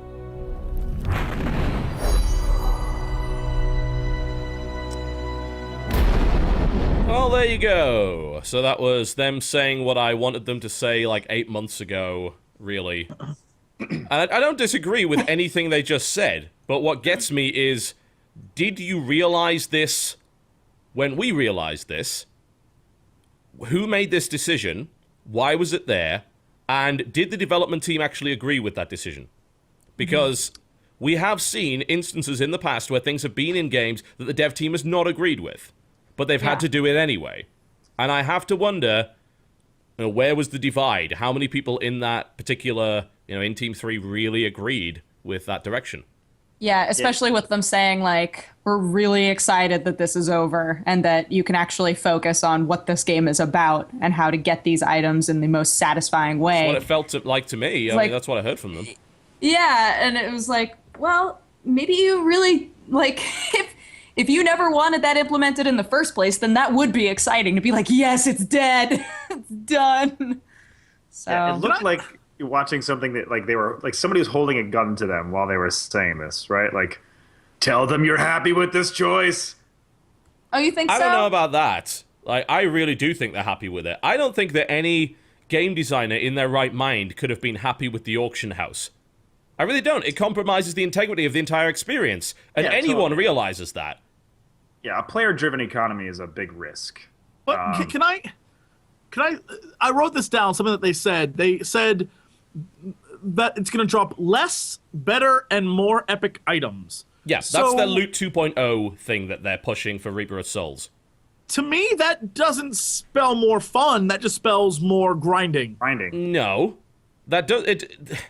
Here's the thing, right? This is what they believe. Their belief, which I tend to agree with, is the fun of Diablo is kill monsters, get really awesome loot, right? Right. And the way that the auction house functioned, in combination with the fact that loot was generally pretty boring, and it dropped too many boring items, and not enough interesting ones, meant that that entire experience didn't work the way that they intended it to. Yeah, you could completely skip that experience. And at points, especially when Inferno was badly balanced, you had to skip that experience. You had to buy certain gear off the auction house to even be competitive to get the items that you wanted. Well, here's the thing that I'm concerned about that they left out. Is they say less, better, more epic items. That's like period. They should say less, better, more epic items for you. Because when items drop in this game, it's any class item, so you can get a super duper epic that you can't use. And that kills you when you've been grinding and grinding and grinding for something amazing, and the amazing thing you get is garbage for you. And that I have a major problem then with. you trade it. And I know this is the argument for having the auction house there, is to say, oh, well, you could sell that epic and get this other epic. But the problem is, what it did in the process was make it way, way worse. What they need to work on is a safe trading system that avoids scamming, that avoids that Diablo 2 problem. Right. And they already How have do the you do anti-duping that? thing in, by the sounds of it, because they've been able to keep, for the most part, the auction house pretty clean of dupes and cheats and hacks and nonsense like that. That being one of the only advantages, I suppose, of being the whole online always system. But the other thing is, now that there's no auction house, is there even an excuse for that system to be there? Because you need the auction system. Because the idea is the auction system supposedly pushed the always online thing. That's what they were claiming. It's like, we can't do a LAN mode because of the auction house. Well, you don't have that anymore. So can you do offline mode? Can you do offline? Can you do LAN? Can you do that? Well, Which would be great. Sounds good. But they're not going to, are they? Nothing. I mean, honestly, I'm okay with them stealing as much as they can from the console version of the game, because the console version plays really well. It's generally overall better. All the mechanics in the game are much better, and if they take all the ideas they had there and move it over, I'm fine. There's a lot that they just need to still prove to me. I'm not a fan of Diablo someone 3. just mentioned, kind of rightly so, that the Loot 2.0 also includes smart loot, which kind of tailors loot a bit more to your class. There you go. That's what I need to know. I mean, that's it. The video didn't say that, though. That was my concern, was that, if you're going to drop less items but they're going to be better, they better damn well be better for me, or else I'm going to be pissed that I spent all this time farming it on Inferno just to get jack that I can't use. So that's a big stickler for me. I'm going to be devil's advocate here just a little bit. Okay. Because so when I played WoW, I always played on a PvP server, and I love the fact that I could do other things besides grinding to get loot, or I didn't have to do PvE to get cool epic items, right? Like I could get them by PvP, or I could get them by trading in auction houses and stuff like that.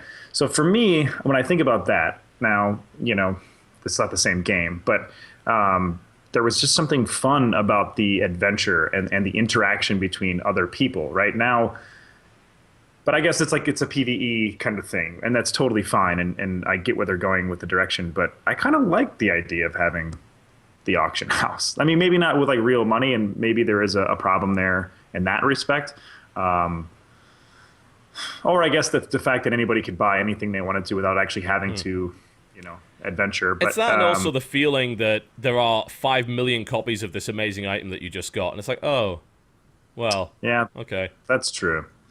That's true. Yeah. And then you talk about like the Diablo 2 feeling, right, where everybody kind of has the same stuff, and then it's you know exactly what to expect. You know exactly what everybody's going to look like, how it's going to feel while playing it. So I guess this does add more randomness to like the experience of the game. But I don't know. There's still something to me about like player interaction and helping each other out as a community. But I think that the auction house is a very impersonal way of doing that, though. Yeah, that's true. It's entirely possible to focus on a trading and interaction and party system that is rewarding to the players. But do you think enough people actually play with big enough parties to make it worthwhile, to really expand your, like, because me, when I play a game, if they made it worthwhile. Yeah, that's true. True. Well, I mean, when I play, it's like I'll play with 2 friends or 3 friends or whatever. That's enough, though, right? Surely. You'd think so. Yeah. But what if you never get the thing you're looking for, and your friends don't either? Then you only have 2 friends you're playing with, you know?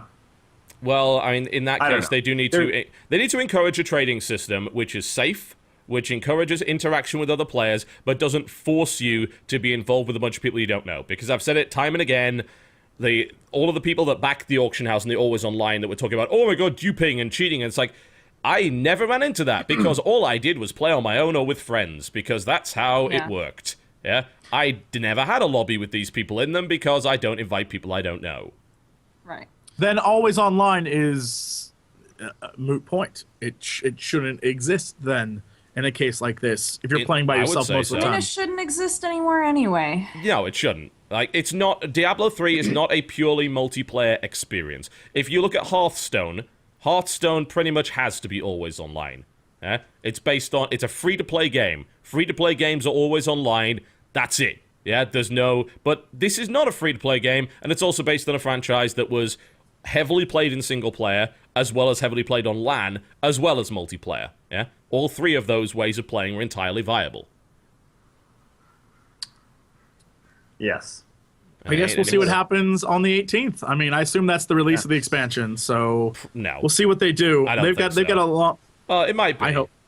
Probably within the coming weeks after that. I would assume so. I don't know. Either that's them changing it March. Before. Yeah, maybe. When did they announce Reaper of Souls? When was the announcement for that? Oh, I don't know. A few weeks ago? 2 weeks ago? Something Reaper like of that? Souls opening cinematic came out 3 weeks ago. I know they announced it before that, though. I wonder when. I feel like we'll get that change in a patch before the actual expansion comes out. So within a week or 2, I would say. But I mean, the idea is that the change they're making then, in order to get the game back on track, I feel like requires a bunch more changes. So, I don't mind that. Well, that could be what the expansion does, in theory. Yeah. I mean, I don't mind it. I hope it happens. Yeah. And look, this is one of the few times I'm going to say this, Blizzard. Feel free to retcon. Go ahead.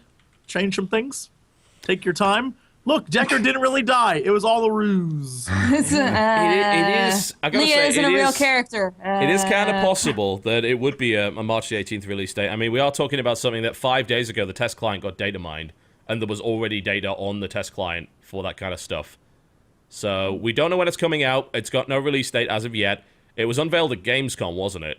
So it wasn't unveiled too long ago. So like a month ago. Maybe. Yeah. It could be. Possibly.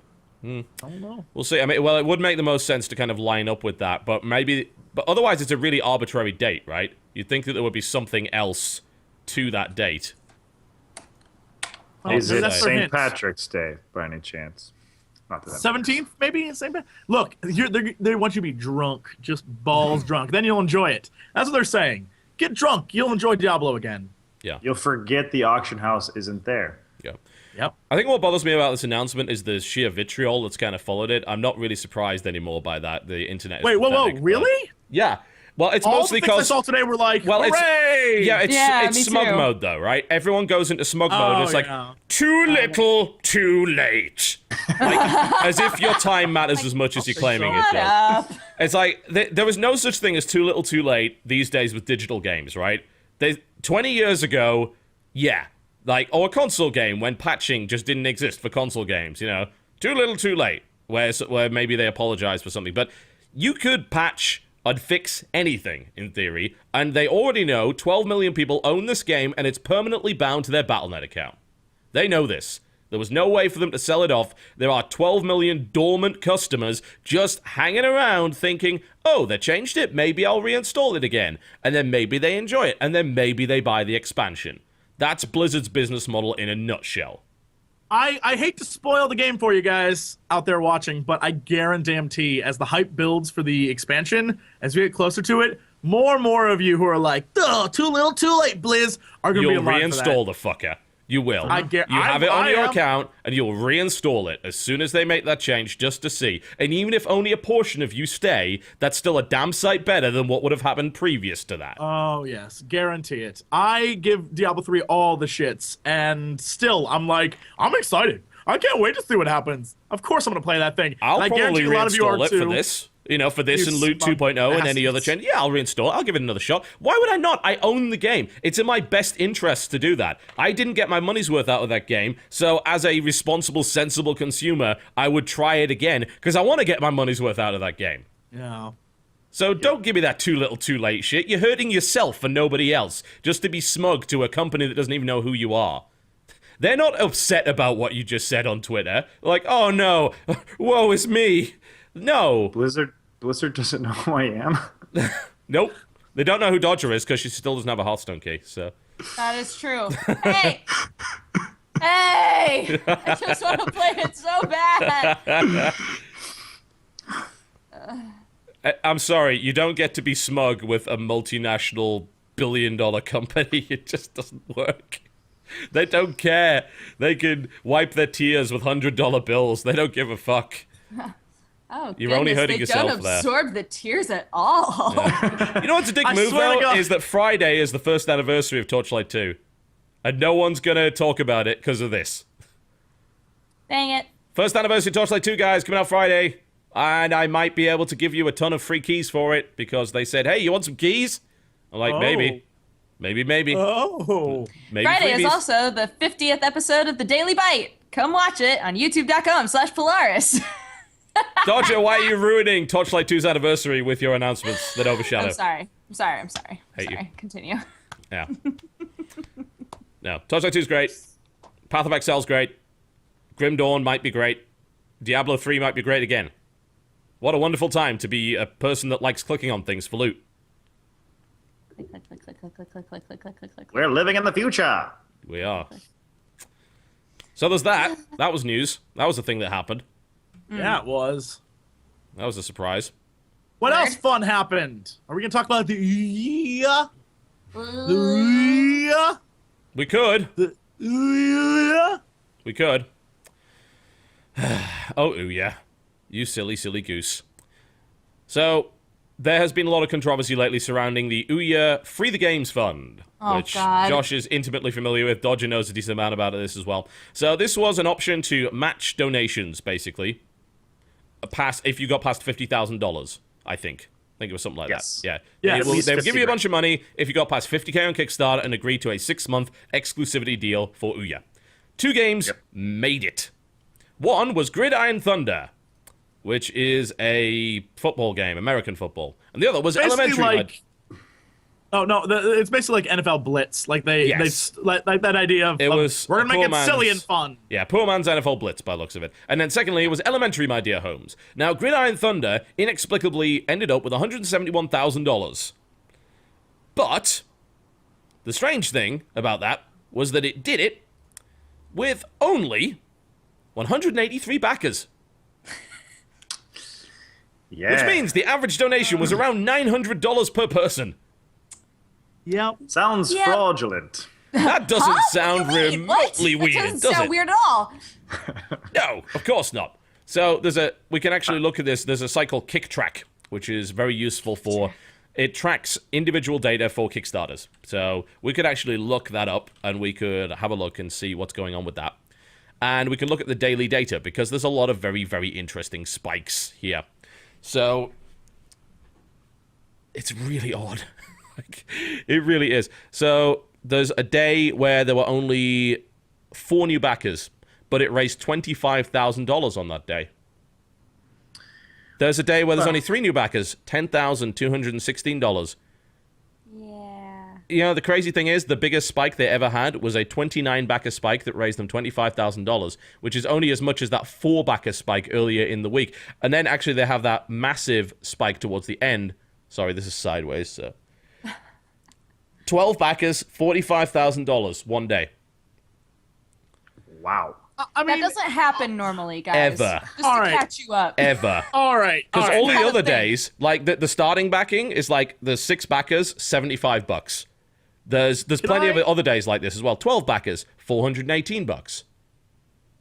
Yes, Jesse? I think it's pretty obvious that these 2 games were pre-selected to hype up this thing that they were talking about so that they can get people like, hey, by the way, these 2 games made it to our brand new thing that we're doing. Boy, oh boy, this sure is publicity. And it's pretty damn obvious that and these 2 companies, if they are legit companies at all, work together to sort of hype up this thing that they're... Yeah. That's definitely possible. That's one of the things that could have happened there. Elementary My Dear Homes, by the way, got to 50k and then got suspended by Kickstarter because they believed that was dodgy as well. That's Less what I'm saying. Like, dodgy, these 2 I've got to games say. that they blogged about. Like, they have a blog that says, like, these are 2 games that have made it. Good for them. And money's funneled in. I mean, it seems like this was all set up from the beginning as a publicity stunt to get the information out there and say, hey, look, these games did it. Yeah. And they're okay. So imagine if your good game does it, we'll match you, right? And The weird thing about Elementary My Dear Homes, by the way, is that it actually looks way less suspicious. There's 861 backers, 50k. It makes a bit more sense. Amelia petered out towards the end, which is really unusual for Kickstarters. But you've got to bear in mind, of course, that it was cancelled. Like, that was suspended by Kickstarter. So maybe that kind of rush to the finish line that usually happens just didn't end up happening there. Yeah. I mean, I feel like that this was only compounded by the fact that they then went on to say afterwards, like, we are really, really insulted that we did this for you. We did this for you guys. We created this to help the community, and now you're turning it back on us? And I feel like that is the I mean, they didn't really say that, but I guess there was an undercurrent in the blog post, because they did that's not... definitely what that was. They didn't at any point address the actual problem. Yeah? Right. That was the issue, and I think that's why so many people felt like, couldn't you have just been a little genuine about this situation if you're going to respond to it? And that's unfortunate. If they really wanted to, Ouya could have gone through all of the different games campaigns that are going on, because there are probably thousands of them. That's a good number. And chosen the games that they really liked and then just reached out to them personally and matched their funding. Like, they made some big spectacle of it, and I think Jesse's kind of right in terms of, like, they're creating some sort of press buzz around what they're doing, but at the same time, you know, if this is a fraudulent thing and Ouya is on board with this, that's just super shitty, and like they're biting the hand that feeds it to the upteenth degree. But like, you don't ruin the platform for everybody else, right? Like, there's already enough people talking shit about Kickstarter because it's like there's a bunch sad. I might add. It really is. I mean, I have my reservations about certain things because for a business person, it eliminates risk. But for a business person, that's amazing. If you can eliminate risk and create your product or your game or which I think is the website perfect time to mention that you are in fact using Kickstarter right now. I am. I do have a Kickstarter campaign, and we were off to a really good start the first day. Nothing fraudulent about it. And for me, I don't want to. Not that I'm not trying to take away from the whole Ouya deal, but I don't know. I feel like they could have just reached out to people personally, and they didn't have to make a big stink about it. If it is, go ahead, Jesse. No, I think they did have to make a big stink. I think the whole plan was to make a big stink because that console, since its initial launch, has dropped more and more off the radar for people because no one uses it. And it has no so good few games. good games. Yeah. And I think, Well, there are good games, but most of them are ports or Towerfall. Yeah. right, and And so now It's going Towerfall's towards the coming to the PC. Yeah. Which why would you need a Ouya? Because it's going to be No better reason to to ever own one again. And this was I think this was their publicity bit. Like they were like, we're gonna get our name back out there. Look at this great thing we're gonna do for people. And someone in a meeting somewhere said, how are we gonna make sure it works? And I'm like, well, we'll just create 2 to start with, and that'll get our name out there, and no one's gonna care. Da da da da. And it backfired. I'm convinced that would happen. That's what happened. I'm convinced of it. You know, set this thing up and it backfired. Because I know so many developers personally who can actually create games for the platform, I want it to work out because a lot of these guys are super excited that they now have it's not just cell phone games. I mean, it's just they're just using the Android operating system or the Android infrastructure to create the game. So, like, you could make something better than just a cell phone game, and that excites me and it excites them as well. But people do have to realize that Ouya was a business before their $5 million Kickstarter, $8 million, whatever it was, because they had initial investment, and that's how they built the prototype and all that kind of stuff. And then they went to Kickstarter to raise the building money, and they've got a huge team behind them now and stuff. So people do need to realize that, like, Jesse's probably right. There's probably a very strategized, media push going on, and whether or not there's like fraudulent business, I'm not going to say. I wouldn't even want to speculate because if I'm wrong, I will say is you should go to the IndieStatik Kickstarter and definitely donate some money there because we are pushing indie games journalism forward. Yes, Indeed. I You don't can do think that. there's anything legitimately like fraudulent about it. I'm sorry, you don't believe that? I feel like everyone on the internet feels like they were lied to, and that's where the outrage comes from. But fraudulent wise, I feel like fraud. I mean, You lied fraudulence is what I mean. to someone for money. That's fraud, pretty much. I feel like what they're trying to do is say, oh well, they tried to create a campaign, and I'm talking about legal like fraud, where like, oh, money was taken and stolen and stuff. Jailable fraud. I feel like they threw their own money into something to build hype, and the money that was spent on like, for example, the Gridiron game was their money, and they created a game to get like publicity around their thing. I don't think they it was did anything. Ouya's money? Yes, I'm convinced it was like Ouya backed the stuff. Well, to get the I have a publicity feeling it was for the their- company as well that was making that game.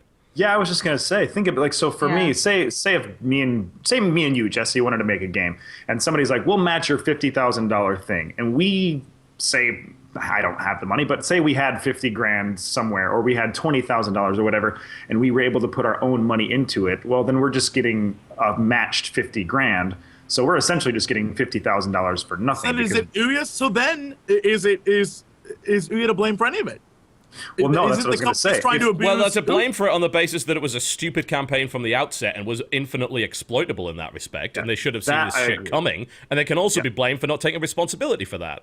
Absolutely. Well, then Because this does is it pissed make off the- more than users, it's pissed off devs. Yeah, they That's created the their own big monster. problem. And you can't, so, and like going back to what I said before, is like picking people out to match their projects because you believe in it.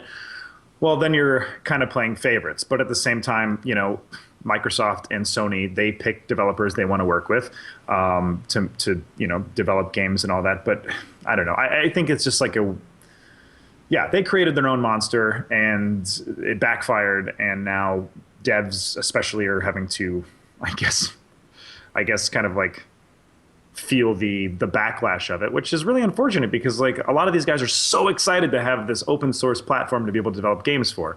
And hopefully it doesn't ruin the reputation of Ouya, unless they had something to do with it, which hopefully they did not. Well, there are devs already kind of saying that there's a dev that did pull her game from the store, apparently. Yeah, By the name of Rose I and did hear Time. about that. That's been pulled. So That's a little concerning, to say the least, if devs are feeling like they have developed a game for a platform, they're willing to take it off the thing which is making them money. I mean, obviously, it's probably not making them that much money. We've looked at the stats. They're not that promising for anything that isn't Towerfall, basically. But, yeah.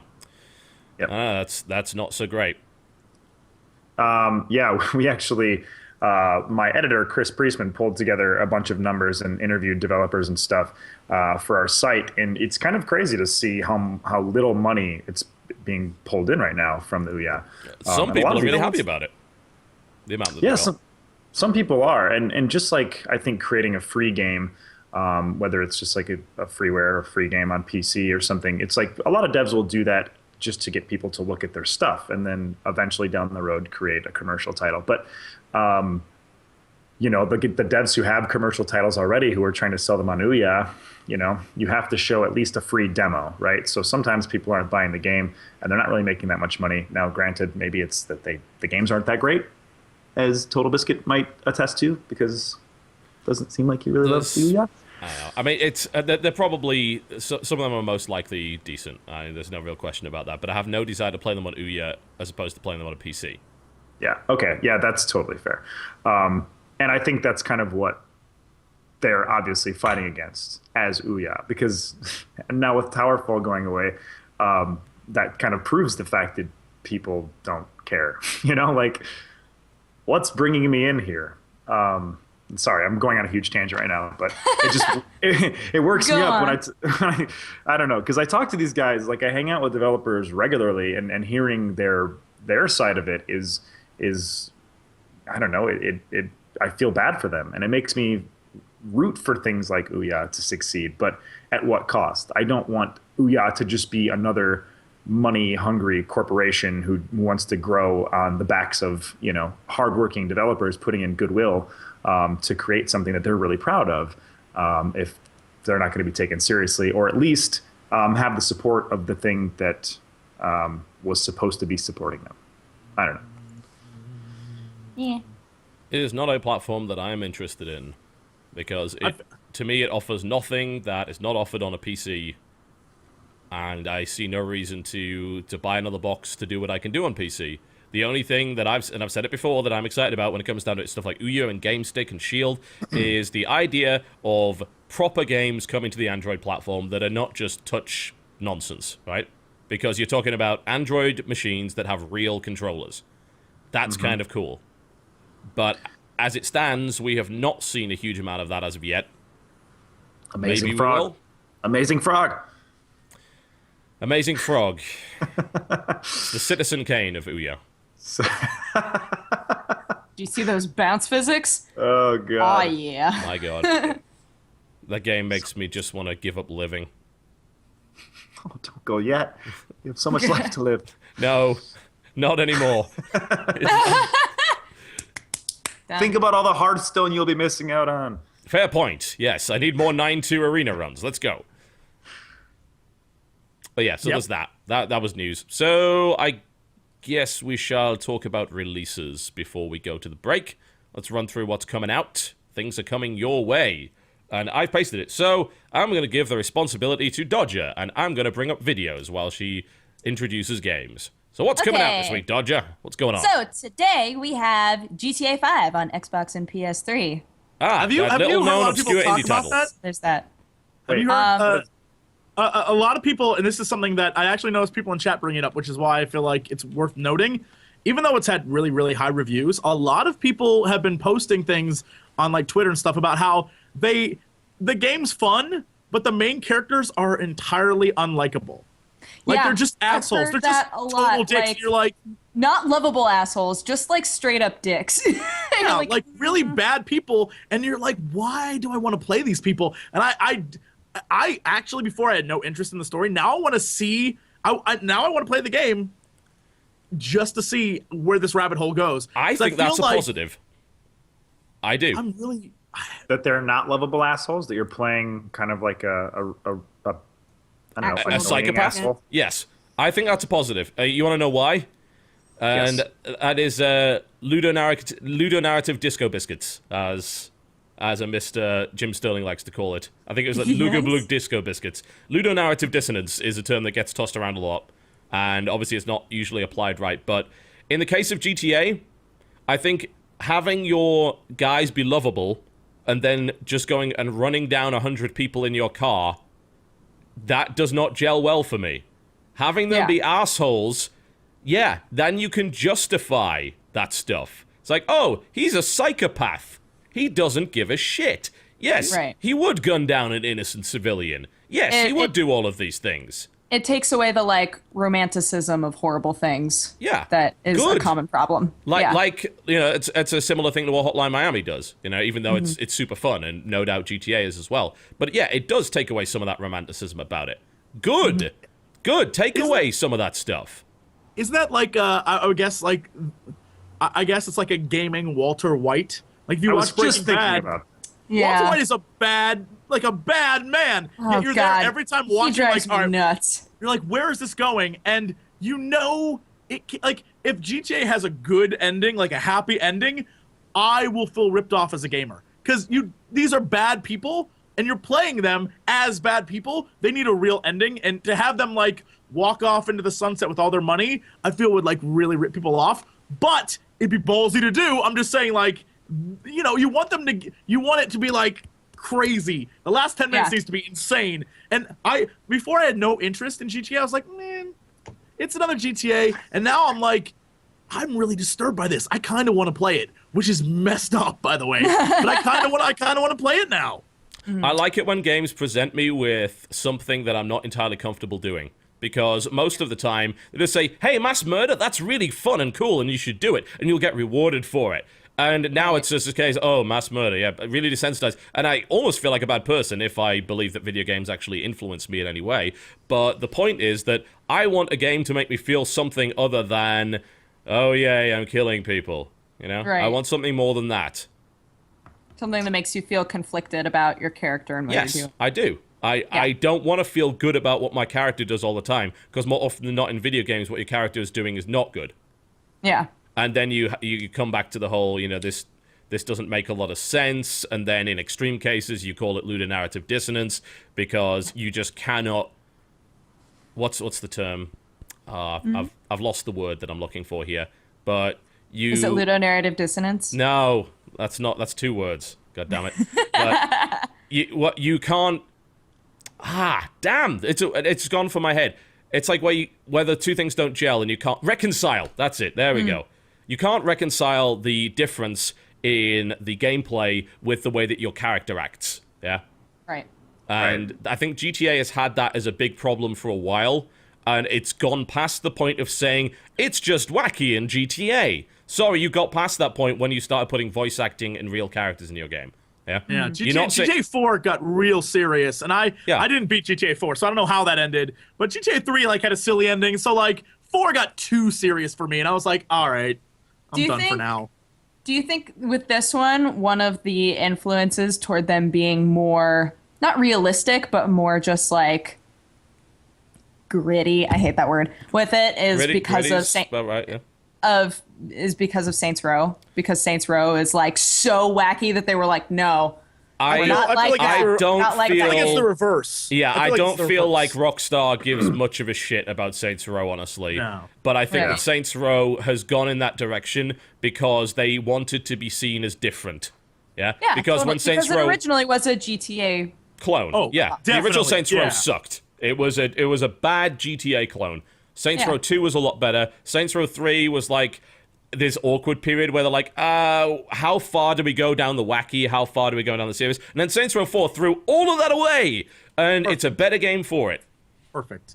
And I mean, I think that with games like, you saw the trend in Grand Theft Auto. Like, they got progressively, the more real they made it, the more serious they got. And also, I think because of the backlash from some of the stuff that happened in like San Andreas and things like that, or Liberty City, they were like, we need to make this really serious so people understand the gravity of what's happening here, so people don't think we're making light of your characters being gangs and doing bad things and killing people. So we'll make it serious. And I think that to me sort of backfired, because then it became like serious became kind of boring, and I was like, I think Vice City is my favorite out of the GTA. I would franchise. agree. Yep, that was my favorite. And you know what? Because it's fun. It's like it's like you're playing a period piece, right? You're playing an '80s movie, which is great and super fun. I say it's fun. It's fun. It's not, the game's not taking itself too seriously. It's supposed to be like kind of a spoof on what's the movie? Scarface, like that kind of thing, you know? I don't know. That's my... There are three parts of GTA that have been fighting each other. Yeah, it's kind of the schizophrenic nature of GTA. There is the grit, there's the satire, and then there's the wacky, right? There's the wacky, hey, I'm driving around in an ice cream truck and running over hundreds of Jehovah's Witnesses, and it gives me a bonus for doing that. And then there's the, this is a satire of the corruption of modern America. And then there's the, this is some dark shit, and you should hate what you're doing right now. And all three of those elements have been battling each other for the last few games. And I wonder who wins this time. Because I think maybe we've gone too far away from that satire. I don't know. I agree. I mean, once you start, and that's kind of my problem with having a character who's not a lovable asshole, but just an asshole, is like, if there's no satire, if you're playing somebody who's such a psychopath and everything's so dark and serious, then I'm going to start feeling bad about myself, like, playing this game. Like, I'm okay with that. I don't want to keep making myself feel like a psychopath. But maybe that's a good thing and kind of questions people's moral compass a little. No, I think, look, without getting into too many spoilers, I think that's a good thing from time to time. I know for a fact that the last episode of, say, Breaking Bad, if you didn't end that episode with, like, what just happened here?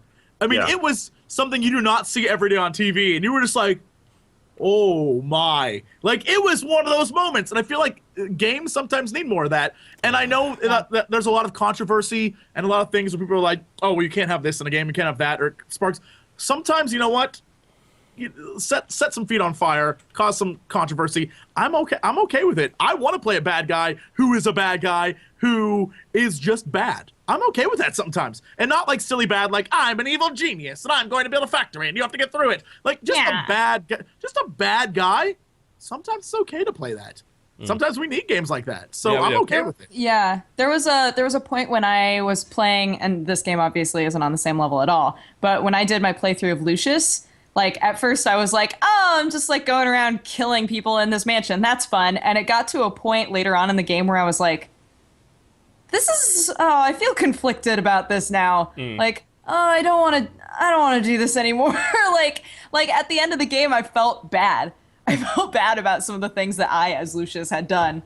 But it started off like feeling like hee, and then the mischievous aspect of it slowly went away, and it was more like, oh God, this is And, I'm killing that's people. GTA as well, isn't it? You know, instead of it being a mischief simulator, it's like, when I played GTA 1 and 2, it's like, it's top down and the people don't look like people and things like that. And when I run over the Jehovah's Witnesses and I get it wasn't the Jehovah's Witnesses, it was, I don't know who it was. Well, there was the Elvises, and then there was number 2. That was 2. I think, and what got you Garanga? I can't remember. I don't remember either. Hare Krishnas, yeah. Yeah, you got Garanga from running over a bunch of Hare Krishnas and things like that. And it's like, that's just dumb, funny nonsense, right? And it's a mischief simulator. And then, but now it's trying to be serious. And to be fair, there's plenty of open world games now. Like Just Cause 2 is a prime example. I'm okay with blowing stuff up with that, because at no point does that game ever take itself seriously. It is a bunch of cliches. But GTA isn't that, and it hasn't been that for some time, and they've been trying to move away from that while still trying to resolve within their gameplay mechanics the fact that everybody just loves running people over. How the fuck do you fix it? I don't know. I'm looking forward to playing that game when it comes out on PC, because I don't feel like playing a big open world game in 720p at 30 FPS with limited draw distance. And I want to experience that game in the best way possible.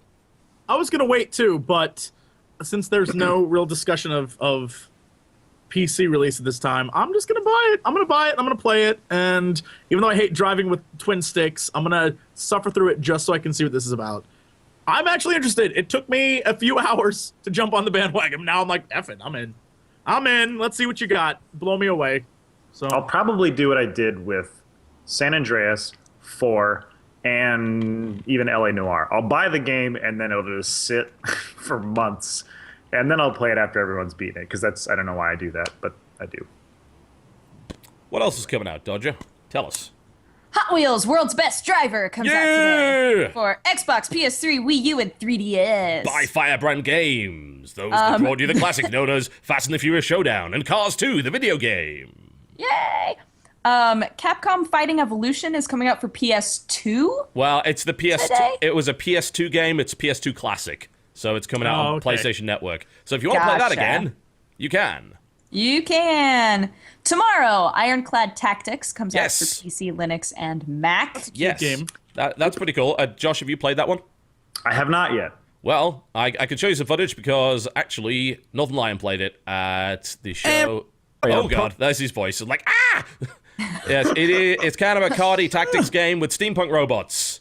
And it kind of looks like this, and Northern Lion's face is all over We played that at PAX Prime a year and a half ago, Dodger. That's the one where we got the little box figures from. Really? Yeah, look at the Oh, screen. This is the one we great. played. It was in the Kickstarter area, right next to the Cards Against Play Humanity guys. this. Yeah. Oh my gosh, we were really bad at this game. Yep. I I'm shocked. remember Why don't this. I remember that from that con? It's basically I was there. it's Civil War steampunk. Basically, it's fun. That is a fun game. Yeah. Looks great. And simple. It's very simple, too. Yeah, if you want to know more about that, you can watch Northern Lions thing. I might have a video done of it in a few days. But if you want to know more now, then go watch Northern Lions video. Love Northern Also Lion. coming out tomorrow is Urban Trial Freestyle. Urban for Trial Freestyle on PC. PC, yes. It's been out on console for a number of months now. Wasn't the Now story you get behind that they couldn't call it PC Trials anymore? There was They some... couldn't call it Trials anymore? Yeah, there was some licensing issue. Wasn't Because that... Trials Revolution, Trials Evolution, whatever that one is. That's Ubisoft, right? It doesn't Ubisoft now Yeah. have the rights to the Trials name? Right. I think right, so. Right. I think it was something like that. Unfortunately, Urban Trial Freestyle did not get that good a reception, unfortunately. Apparently it just doesn't do enough versus the Trials games, and Trials Evolution is apparently just a lot better. So there's that. On Thursday, we get Super Mario Bros. For Wii U and A Race Speed 3DSe. I think it's Yes. supposed to be Air Race. Air Race, possibly. Is that the original Super Mario Brothers for... I guess so. It's got to be for Virtual Console. Oh. It just says Super Mario Bros. So I'm like, assuming oh, it means great, another just one. Super Mario Bros. Uh-huh. I have no idea what Air Race Speed is, but it sounds like Erase Speed, which Air is Race silly. Speed. You should have thought about your name. It has a cinematic trailer. Love Maybe Dodger. because AI, and then race and speeds. They're like air race speed. Yes. It's by Quebec Games. That is not spelt Quebec. This Canada. Is their cinematic trailer is 59 seconds long on 3DS EM. It's actually by a Polish company, Quebec Games Poland. Oh my. This is it's Yep. it's spelled AI race kind of. I think that's the deliberate pun. I think like it's But- AI and also air. But then shouldn't it have been all caps AIR and then lowercase ACE? They're just trying to confuse us. This actually, I mean, this cinematic trailer obviously doesn't show us the gameplay at all. But if it's even slightly Wipeout-esque, then I'm kind of interested. This kind of reminds me of F-Zero a little bit too. Yeah. Yep, and there still isn't an F-Zero game. Erase. Yep, so that's a thing. That's going to be available on 3DS via the 3DS eShop. What else? Okay. What else is coming? Friday, Legend of Zelda Wind Waker HD, which we all know about. Something else for Wii U. Things are starting to pick up. Takedown Red Saber for Fuck PC yes, and I have Xbox a video of that. Live. Yep, it's great. Do you have It's- a... Let's I got see a video. it. You want to see it? You want to see it? I'll show Yeah. you. Let's- Take down. see. TotalBiscuit. Let's see it. is Takedown probably is in a- all caps, by the way. Takedown! Take down. Red Saber. Saber. Yes, You know they mean business, you know? they do. They definitely mean business. You Take know down. they- Take down Red Saber. Yes, know it is. It is by the former lead designer of Ghost Recon 2, Advanced Warfighter, and Advanced Warfighter 2. He also worked on Halo Reach, and he started a company called Sorellen to make a new tactical FPS that is focused on co-op and killing terrorists, and accidentally okay. shooting your friends in the head. Oops. Yep. Yep. Sorry, guys. Oops. Yep, it's got some randomly placed objectives, it's got a bunch of really cool maps, and you die in one shot. So you gotta be super sneaky. Yep, and that's $15, and it's coming to PC. Die in one shot no matter where you're shot? No. But you pretty much do die in one shot. Like, it is a one-shot, one-kill kind of game. With a high-powered weapon, you're probably dead. If you're wearing body armor, there is the chance that you won't. But only on the light, kind of small arm stuff. But you get shot with an AK, you're probably dead regardless. Gosh. I'm totally on board with that. Yep, it's really great. It's a slow-paced, really tense co-op I was gonna game. say, everybody's moving so slow. Yeah, you gotta be slow, because otherwise a terrorist pops out and kills your entire team. Teddy. Yeah. How many people are on a team? 4. 44. 4-player fire team. That's pretty cool. Man. Sneaky, All sneaky. right. So, September 24th, we've got Armored Core Verdict Day, PS3 and Xbox. An Armored Core game. Huh. Indeed. Interesting. We also have Scribblenauts Unmasked, which a lot of people have been looking forward to for Scribblenauts. PC and 3DS. Yep, it's coming out on PC at the same time in all countries, apparently. Yeah! Good job. Yep. Good job, gaming industry. You did Way it. to get together, like NATO. Like butter and toast. Like NATO. Yep. It's the gaming NATO. We got some FIFA 14 action for Xbox, PS3, and PC. We've got Valhalla Knights 3 for Vita and PlayStation Network. We've got Alien Rage for PC, Alien Rage. PS3, and Xbox Live. Yep. Cloudy with a Chance of Meatballs, which everybody has told me is a great movie, but I didn't know there was a game for DS and 3DS. But that's got to be Cloudy with a Chance of Meatballs 2, surely, because they're a little bit late on the boat there. It just says Cloudy with a Chance of Meatballs. Get what you get. I'm gonna assume it's Cloudy with a Chance of Meatballs 2, the game. Maybe 2. Put a 2 with a question mark in your brain All right. while watching this. Good to know. Or just Google it. Pro Evolution Soccer 2014 for Xbox and PS3. Hakuoki Memories of the Shinsengumi Limited Edition for 3DS. And Teenage Mutant Ninja Turtles Out of the Shadows for PS3, which I think is bad. No. No, stop. Don't. Forget Do not that do that. game. Do not buy Forget that it. game. Turtles in Time was the last Ninja Turtles game you need to buy. True. Correct. Truth. It was bad.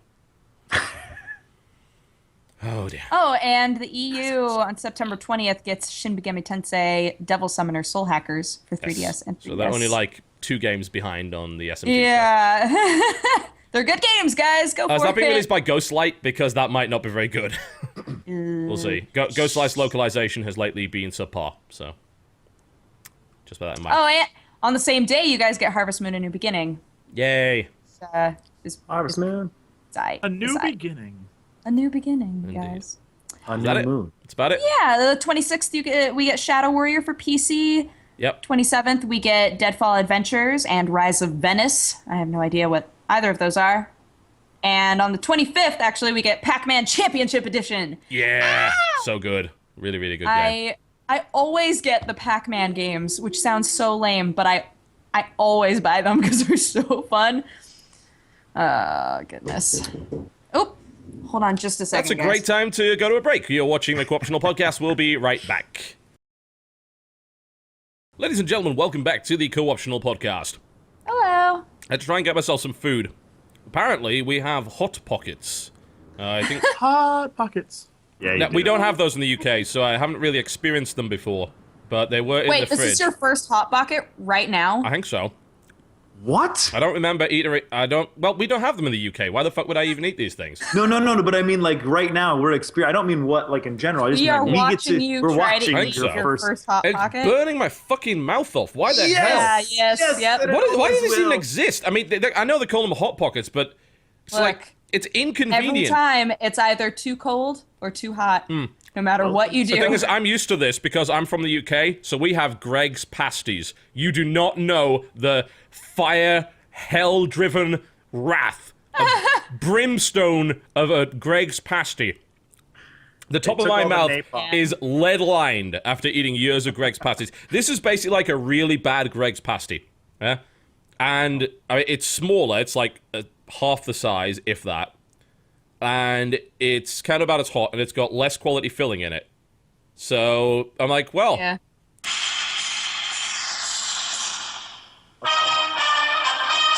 Continue eating, please.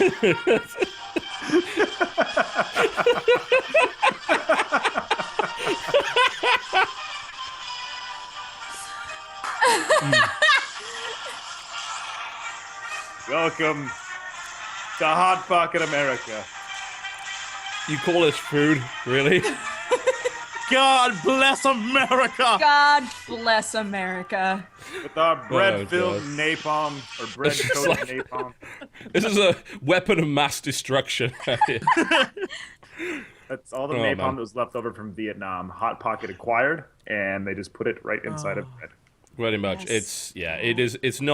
It's not great. I haven't really eaten anything today, so I had to just get something quick in the break. And No, I'm like, it's oh, not, I guess this it's works. not great. It is one of those things that, like, at least here, is stereotypical nerd food. All right, Like, if We do Oh, yeah. a segment Hot pot with some on Mountain this Dew, yeah. show Yeah. where TB tries new American foods like bagel bites. Oh, I've had bagel And bites. They're that fucking should awesome. be an entirely separate show. Nah, Sausage, bagel bites are great. sausage on a stick with a pancake wrapped around it. What, corn We get dogs? to eat that? No, it's sausage with a pancake wrapped Oh, around it. those ones that got like chocolate chips in them as well. The dumbest idea I've ever heard in my life. Yup. Sausage is not a dessert.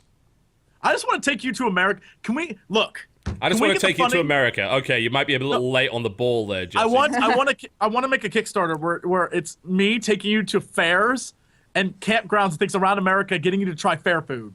I need you to eat the crazy, like, this is a donut with a hamburger in it. Eat it, TB. That is horrible. That's a horrible idea. And then I stand behind you and just salute Just like this. while you eat it and play music. We have marching bands come through and you just eat it. You're like, what is this? And it's like da da da da da da da da da. It'd be amazing. I need this So- more than life itself. Fight Oh, Your gosh, Father this on is- Twitter says, I've never had a warm yet alone hot Greg's pie. It's like, which Greg's have you been going to? We go to the Greg's in Newcastle where you basically need to be certified to be able to eat there.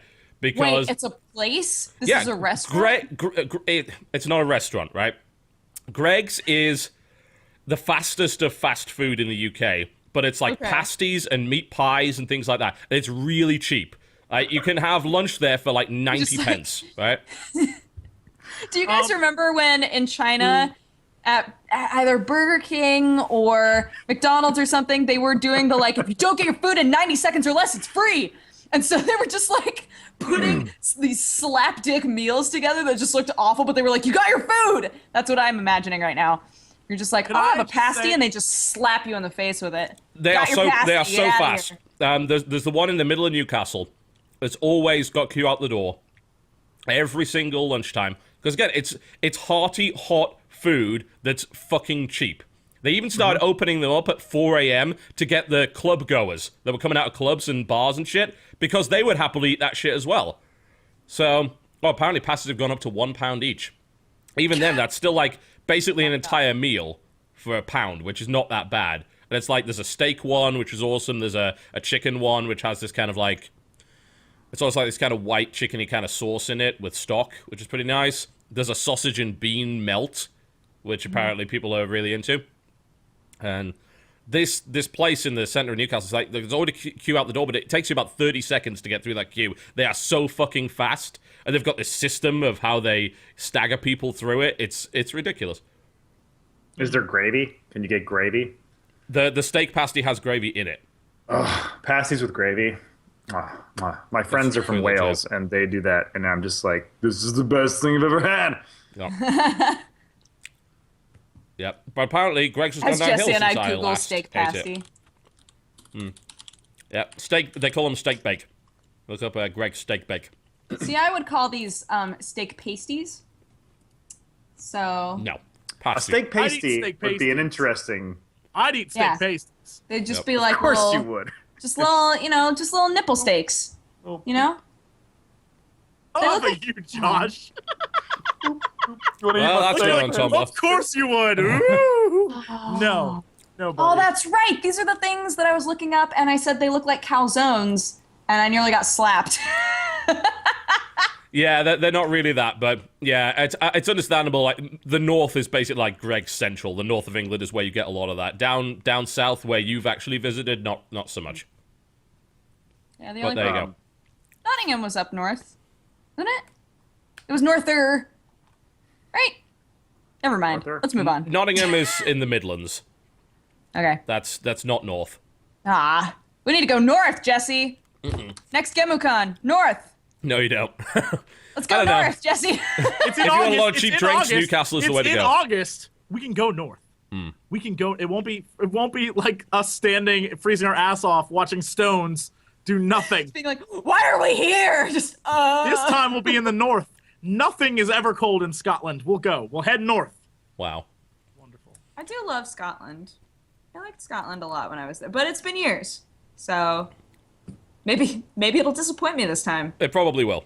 I've been to Scotland many times. It's always disappointing. Oh, that's where my people are from. Stop it.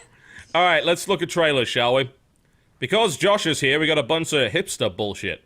Yeah, hipster stuff. Look All at that this. indie. Bullshit. Oh yeah. No, look at that it's mustache. definitely it's not bullshit. We're just joking around. But I would What like am you to I, tell gas me about station Hyperlight Ray-Bans for Drifter. this? Tell me. All right, Hyperlight Drifter. This game looks so good. It is. It's like a 2D. All right, so it kind of looks like if you guys have played Bastion, the really successful XBLA Yes, title. we played it a bit.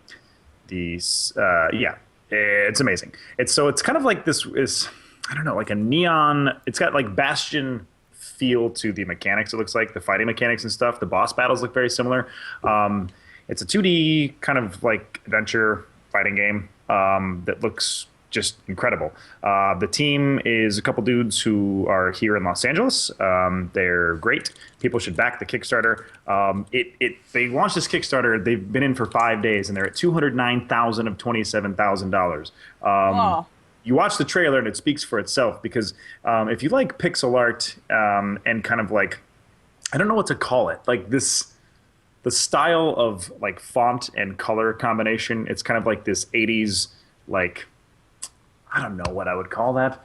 Like new, like a new neon and yeah, it's like a new wave look. Does that make sense? If anybody's familiar with new wave music, but it's kind of like that. And the game itself, it's a 2D action RPG in the vein of I don't know what. It's like an 8-bit, 16-bit kind of action RPG. Should we have a look at it? You just look at it. Let's take a the look. art looks amazing. Let's have a really look at it. Unfortunately, the trailer is in low resolution. There is no better trailer. I think it's because they put it on a Kickstarter, which uses a really weird, non-standard resolution. So please don't judge it solely based on the resolution of this. Here it is, Hyperlight Drifter, currently on Kickstarter right now. So good.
Now that is a fucking trailer, I've got to Right? say. So good. I believe, isn't that music by Disaster Piece? Yes, the guy who did the Fez trailer, as well as many other things. And then it's Bo Blythe, who goes by Technopants, and Alex Preston, who is Heart Machine. And yeah, the game itself is just. Oh, and bass music on Twitter, contributing kind of like beat maker. But yeah, great team. It's kind of got that Super Brothers sword and sorcery feel to the pixel graphics Yeah, and certainly. animation. It's a little bit Legend totally. of Dungeon. There's a little bit of Cave Story in there, I think. Yeah, sure. Yeah, there's a couple of other games. It has that aesthetic nailed down, yeah? It's not just, hey, we're pixely and 8-bit. It's like, no, they're not. It's just, Yeah. it's this nice kind of pastel pixel look, I like to call it. Yeah, Which works and with a number of different games. Jesse and I do the Greenlight show, and there are people who they're like, oh, indie games are just 8-bit side-scrolling, whatever. People have like this misconception. And then I'm like, you know what? Some games are 8-bit and 16-bit, but look at this. Like, this is what you can do with that medium. And like, this is a great example of how to kind of push that retro aesthetic and feel with like new sounds and colors and mechanics and stuff. It's just really, makes me feel so good. I love it so much. Yeah, that's pretty cool. Eat it. Was it Disaster Piece? I know someone's in the chat saying it's Will Weisenfeld. Yeah, that's Bath's music. Yeah. They kind of work together on it, but it's okay. Right, that's how it works. All right. Rich Wieland's Disaster Piece is the composer. That's pretty damn cool. That is I don't know. That's got a lot of support behind it already, hasn't it? Surprisingly so on Kickstarter.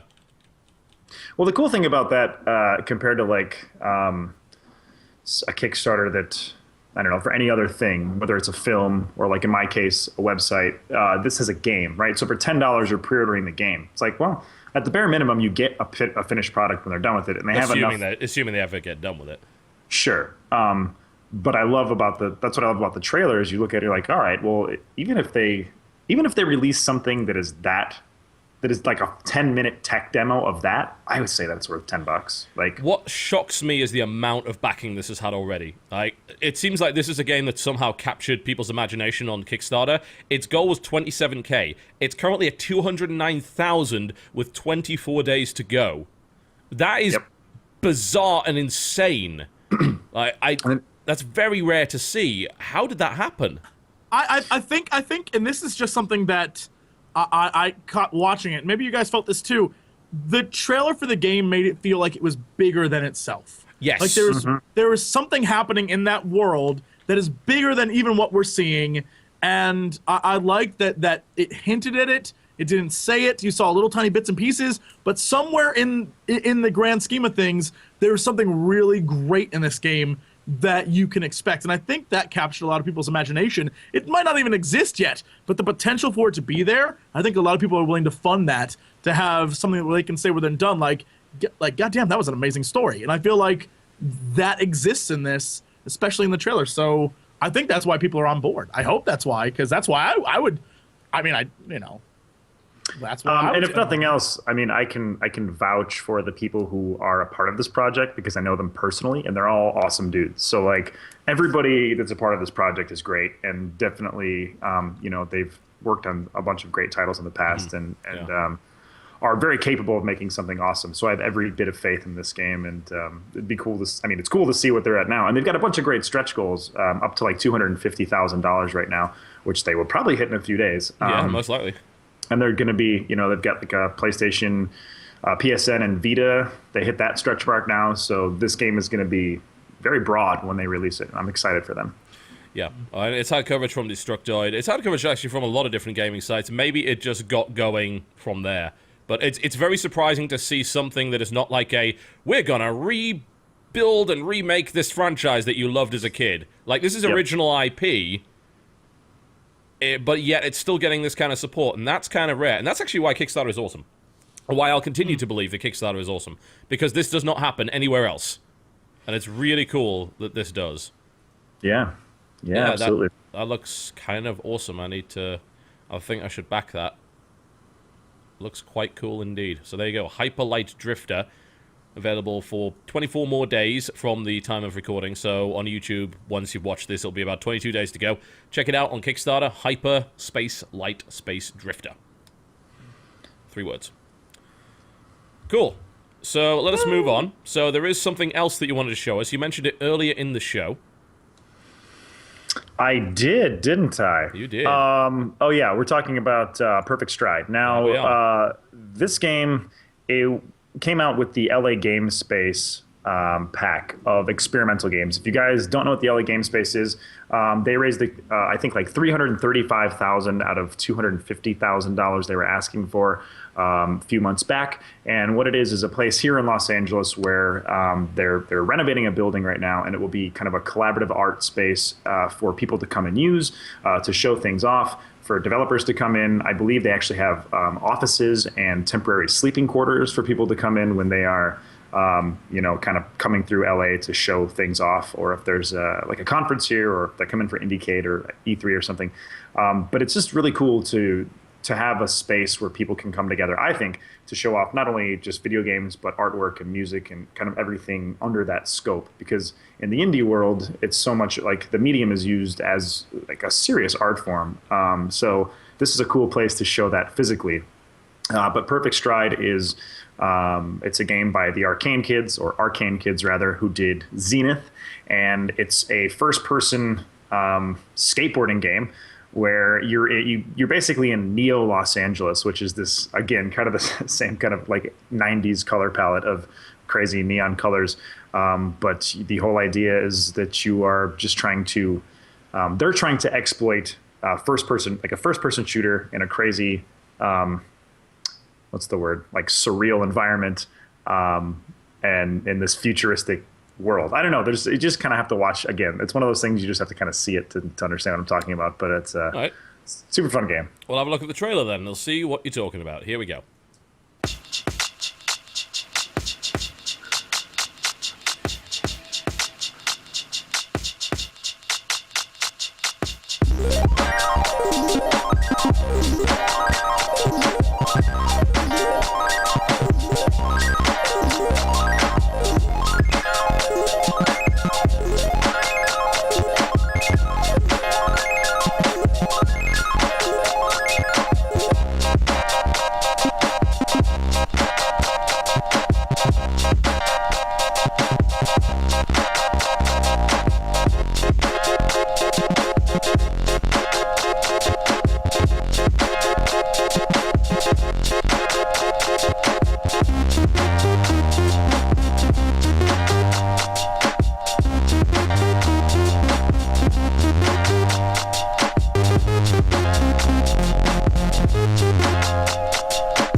There you go, look at Perfect Stride there, which certainly aesthetically is very interesting, to say the least.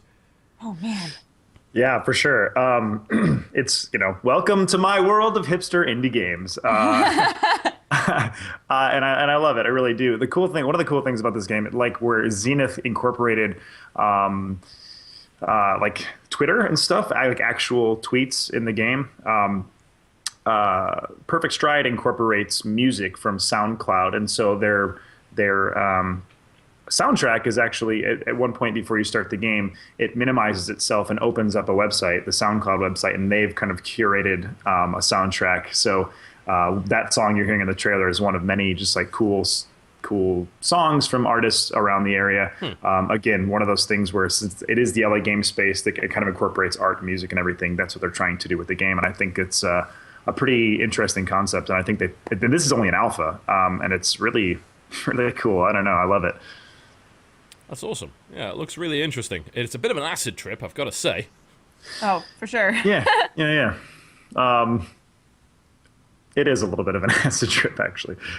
Somebody in chat saying I do LSD on a daily basis. That is not the case. Not the case. That is true. Absolutely false. Totally true. I'm his supplier. Jesse. Lots of super duper fun LSDF. That's what I provide. Lots of wink. Yep, that's what it is. So yeah, Arcane Kids, Perfect Stride. Check out the LA Game Space. Indeed. We've been talking a little bit about Kickstarters, and I think would be remiss if we didn't mention, obviously for those in the live stream only, that in 21 hours the Kickstarter for Awesome North Starstorm will end. So you've got 21 more hours to back that. It's the expansion pack for Awesome Nauts, which is at like 200, 300% of its goal there. Pretty damn good. I think they'll do just fine. Yeah, they're talking about adding an infinite spectator mode, which could be really interesting, like the ability for infinite numbers of people to spectate in-game, which sounds incredible, but they need to get pretty far to get there. They're almost at replays. I think that's the one they're trying to hit right now. 3,300, yeah, what was it? $330,000 gets them replays. That would be pretty cool. Awesome Nauts is great. No doubt about that. Yep. It is a great title. It is, very much so. All right, there's one more game I'd like to introduce. This is a really obscure game that nobody ever bought. Even Josh doesn't know anything about this one. It's called Terraria, I think. Terraria. That's it. Oh, God, come on. Trailer! Are you sure you're not supposed to wear VRs? Terraria. It's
I need to buy the soundtrack now! Pretty much, yeah. That's exactly what you need to do. No question about that. Perfectly timed, Josh. Well done. That soundtrack is fucking great! So The good. music sounded really good. Yeah, I mean, the original stuff was great, and it's just like, it's better and better and better. Good God. Yeah. Jesse, are you ready to make loads of money? Are you? I'm ready to make look, loads of money. Look! I saw a giant bee that I need to kill. True enemy of the space butterfly. I saw a tower I couldn't climb. I saw a gun that shoots techno colors. I saw... Oh, my God. Oh, my God. I'm so right! October 2nd, I the just return feel like- of the awful Let's Play. You heard it here first. It will happen. Happens, Jesse, when you get too hype. We hope. Assuming hype. nothing gets in the way. October 2nd. And that's going to be out on October 1st. So you will be able to get... And we'll probably have to restart everything, because apparently the biomes and stuff are completely different, and everything's changed. So we're going to have to do it again. From the Oh, beginning? bio. Again. Yeah. I bet it'll be fun. It never ends. Oh. I'm so hype. I'm hype. It looks pretty fucking good, I for gotta this. say. Like, It looks great. so much stuff. You know what we need? We need to Yeah. call this Terraria Voyager. No, Terraria Deep Deep Space Space Nine. Nine, yeah. Yes. Where we go... that's every other series, because, like, Deep Space Nine goes nowhere, and neither do we. It's Maybe- great. maybe We that's never Starbound. move. No progress is Starbound ever Deep Space made. Nine. And then there's a wormhole, like, 20 episodes in, where people, like, invade our Terraria world. And in the end, we die falling into a pit of fire. Perfect. By the way, spoilers on the last few episodes. I think that the spoiler has passed on Deep Space Nine, okay, quite all right. frankly. I think you're okay. Perfect. Yeah, so we'll... Terraria Deep Space Nine. That's our title. Well, don't worry, we'll bring the shitty Let's Play back. It's coming back on October 2nd, most likely. So, Yeah. Unless, of course, they give us the patch early. Wink, wink. In which Oh, case... that was a hint. Give us the patch early so we can make videos early, dummies. There, I got you, boss. We'll see Good how job, it goes. Jesse. All right, cool. And that's pretty much about it, I think, for the show today. I would, of course, like to give Josh another opportunity to remind you that he is begging you for money. Yes, With yes. great I mean, rewards. so many awesome rewards, and that's one thing I didn't really get to mention earlier. At the $25 tier, we have a game pack. You're going to get 10 games that are being developed right now exclusively for the Kickstarter. You can't find them anywhere else. So many awesome devs on board with that. For $10, we have an original soundtrack. Speaking of Disaster Piece, he's donated a track. Chip Sell, who did the music for Super Hexagon. Callum Bowen, just like Alacolica, who did the Aquarius soundtrack. So many people kind of came together to back IndieStatik, and I like thank all of them for that support. I didn't even realize that so many people were a fan of the site until I started this Kickstarter. So what you guys are going to be doing is helping us get to a point where the site can be self-sustainable, and people have asked me all sorts of questions about that, but essentially we need to be able to survive to a certain point, to the traffic, to the point where the traffic is like making, the ad revenue is making enough to pay the writers, and that's kind of where we're almost at that point right now. So you guys will be helping us clear that hump, and then IndieStatik will be able to continue to produce all sorts of great quality indie games content for you guys. And then if we hit our stretch goals, holy crap, I'm going to be traveling the world doing a travel show in the vein of Anthony Bourdain's No Reservations, kind of checking out indie communities and how their culture and their environment influence independent video game development. So that's super exciting. And to everybody who's backed me already, thank you guys so much. And even if you can just tweet or Facebook or whatever, share it around. Share the wealth. It helps me out and helps the indie games community out. And we all appreciate it. So thank you so much. Very cool. Jesse? Jesse. Hear me out for a second, Jesse. Yeah. Terraria. Deep Place Mine. Oh, God. Here's what we need, though. We need an overlay screen, like a title screen, where you can be Cisco and I'll be the Cardassian guy, whatever his, I don't remember his name, and we're just like, Dukat. You're not Yes, Dukat. I'm Dukat. No, You're, wait, no, Jesse, you're fucking Morn. That's Odo's the way guy better. you are. You are Morn. Yoda. Can I be the kid who worked in the bar? Who was like, I'm Nog? gonna be in Starfleet. Yes, that's who I'll be. Alright, I'll give you Nog. That's fine. There we go. Oh, God. Can you both just be Ferengi? Just move on. Oh, us. Rule of acquisition, number 34. Just War 'cause I is saw good for this. business. Is that the right So one? Did I screw that up? Did I give away my Trekkie loyalty here? I've got to look it up now. Rule of acquisition. Go on, 34. Josh. No, it's funny. We're just talking about the LA game Yes! space. I was right! I know my rules of Sorry, God. acquisition. Shut up. TV was right about his rules of acquisition. Shut up, Josh. We don't care about your website.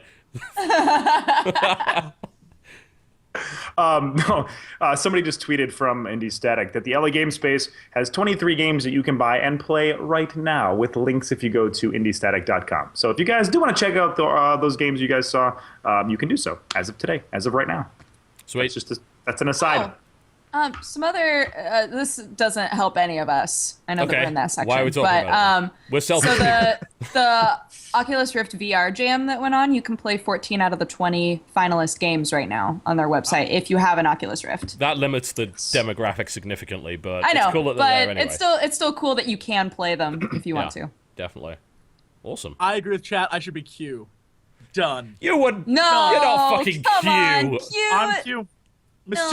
Mischievous trickster of the galaxy who is hated by other Qs, and TB could be all the other Qs. All of them.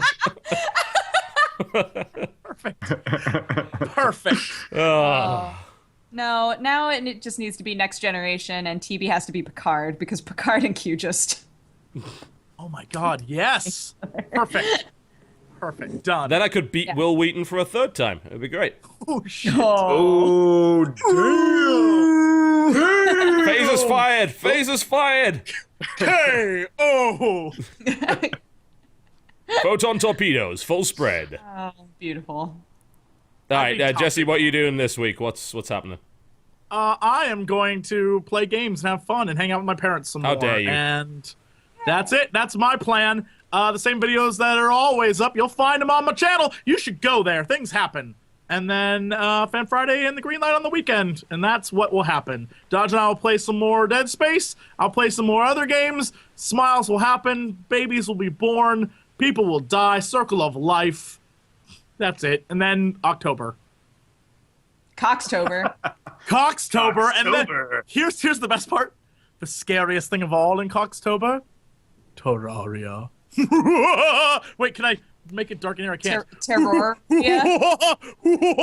That didn't help at all. Yeah. God, you tried though. Tried real You bad. tried. Right. Bad indeed.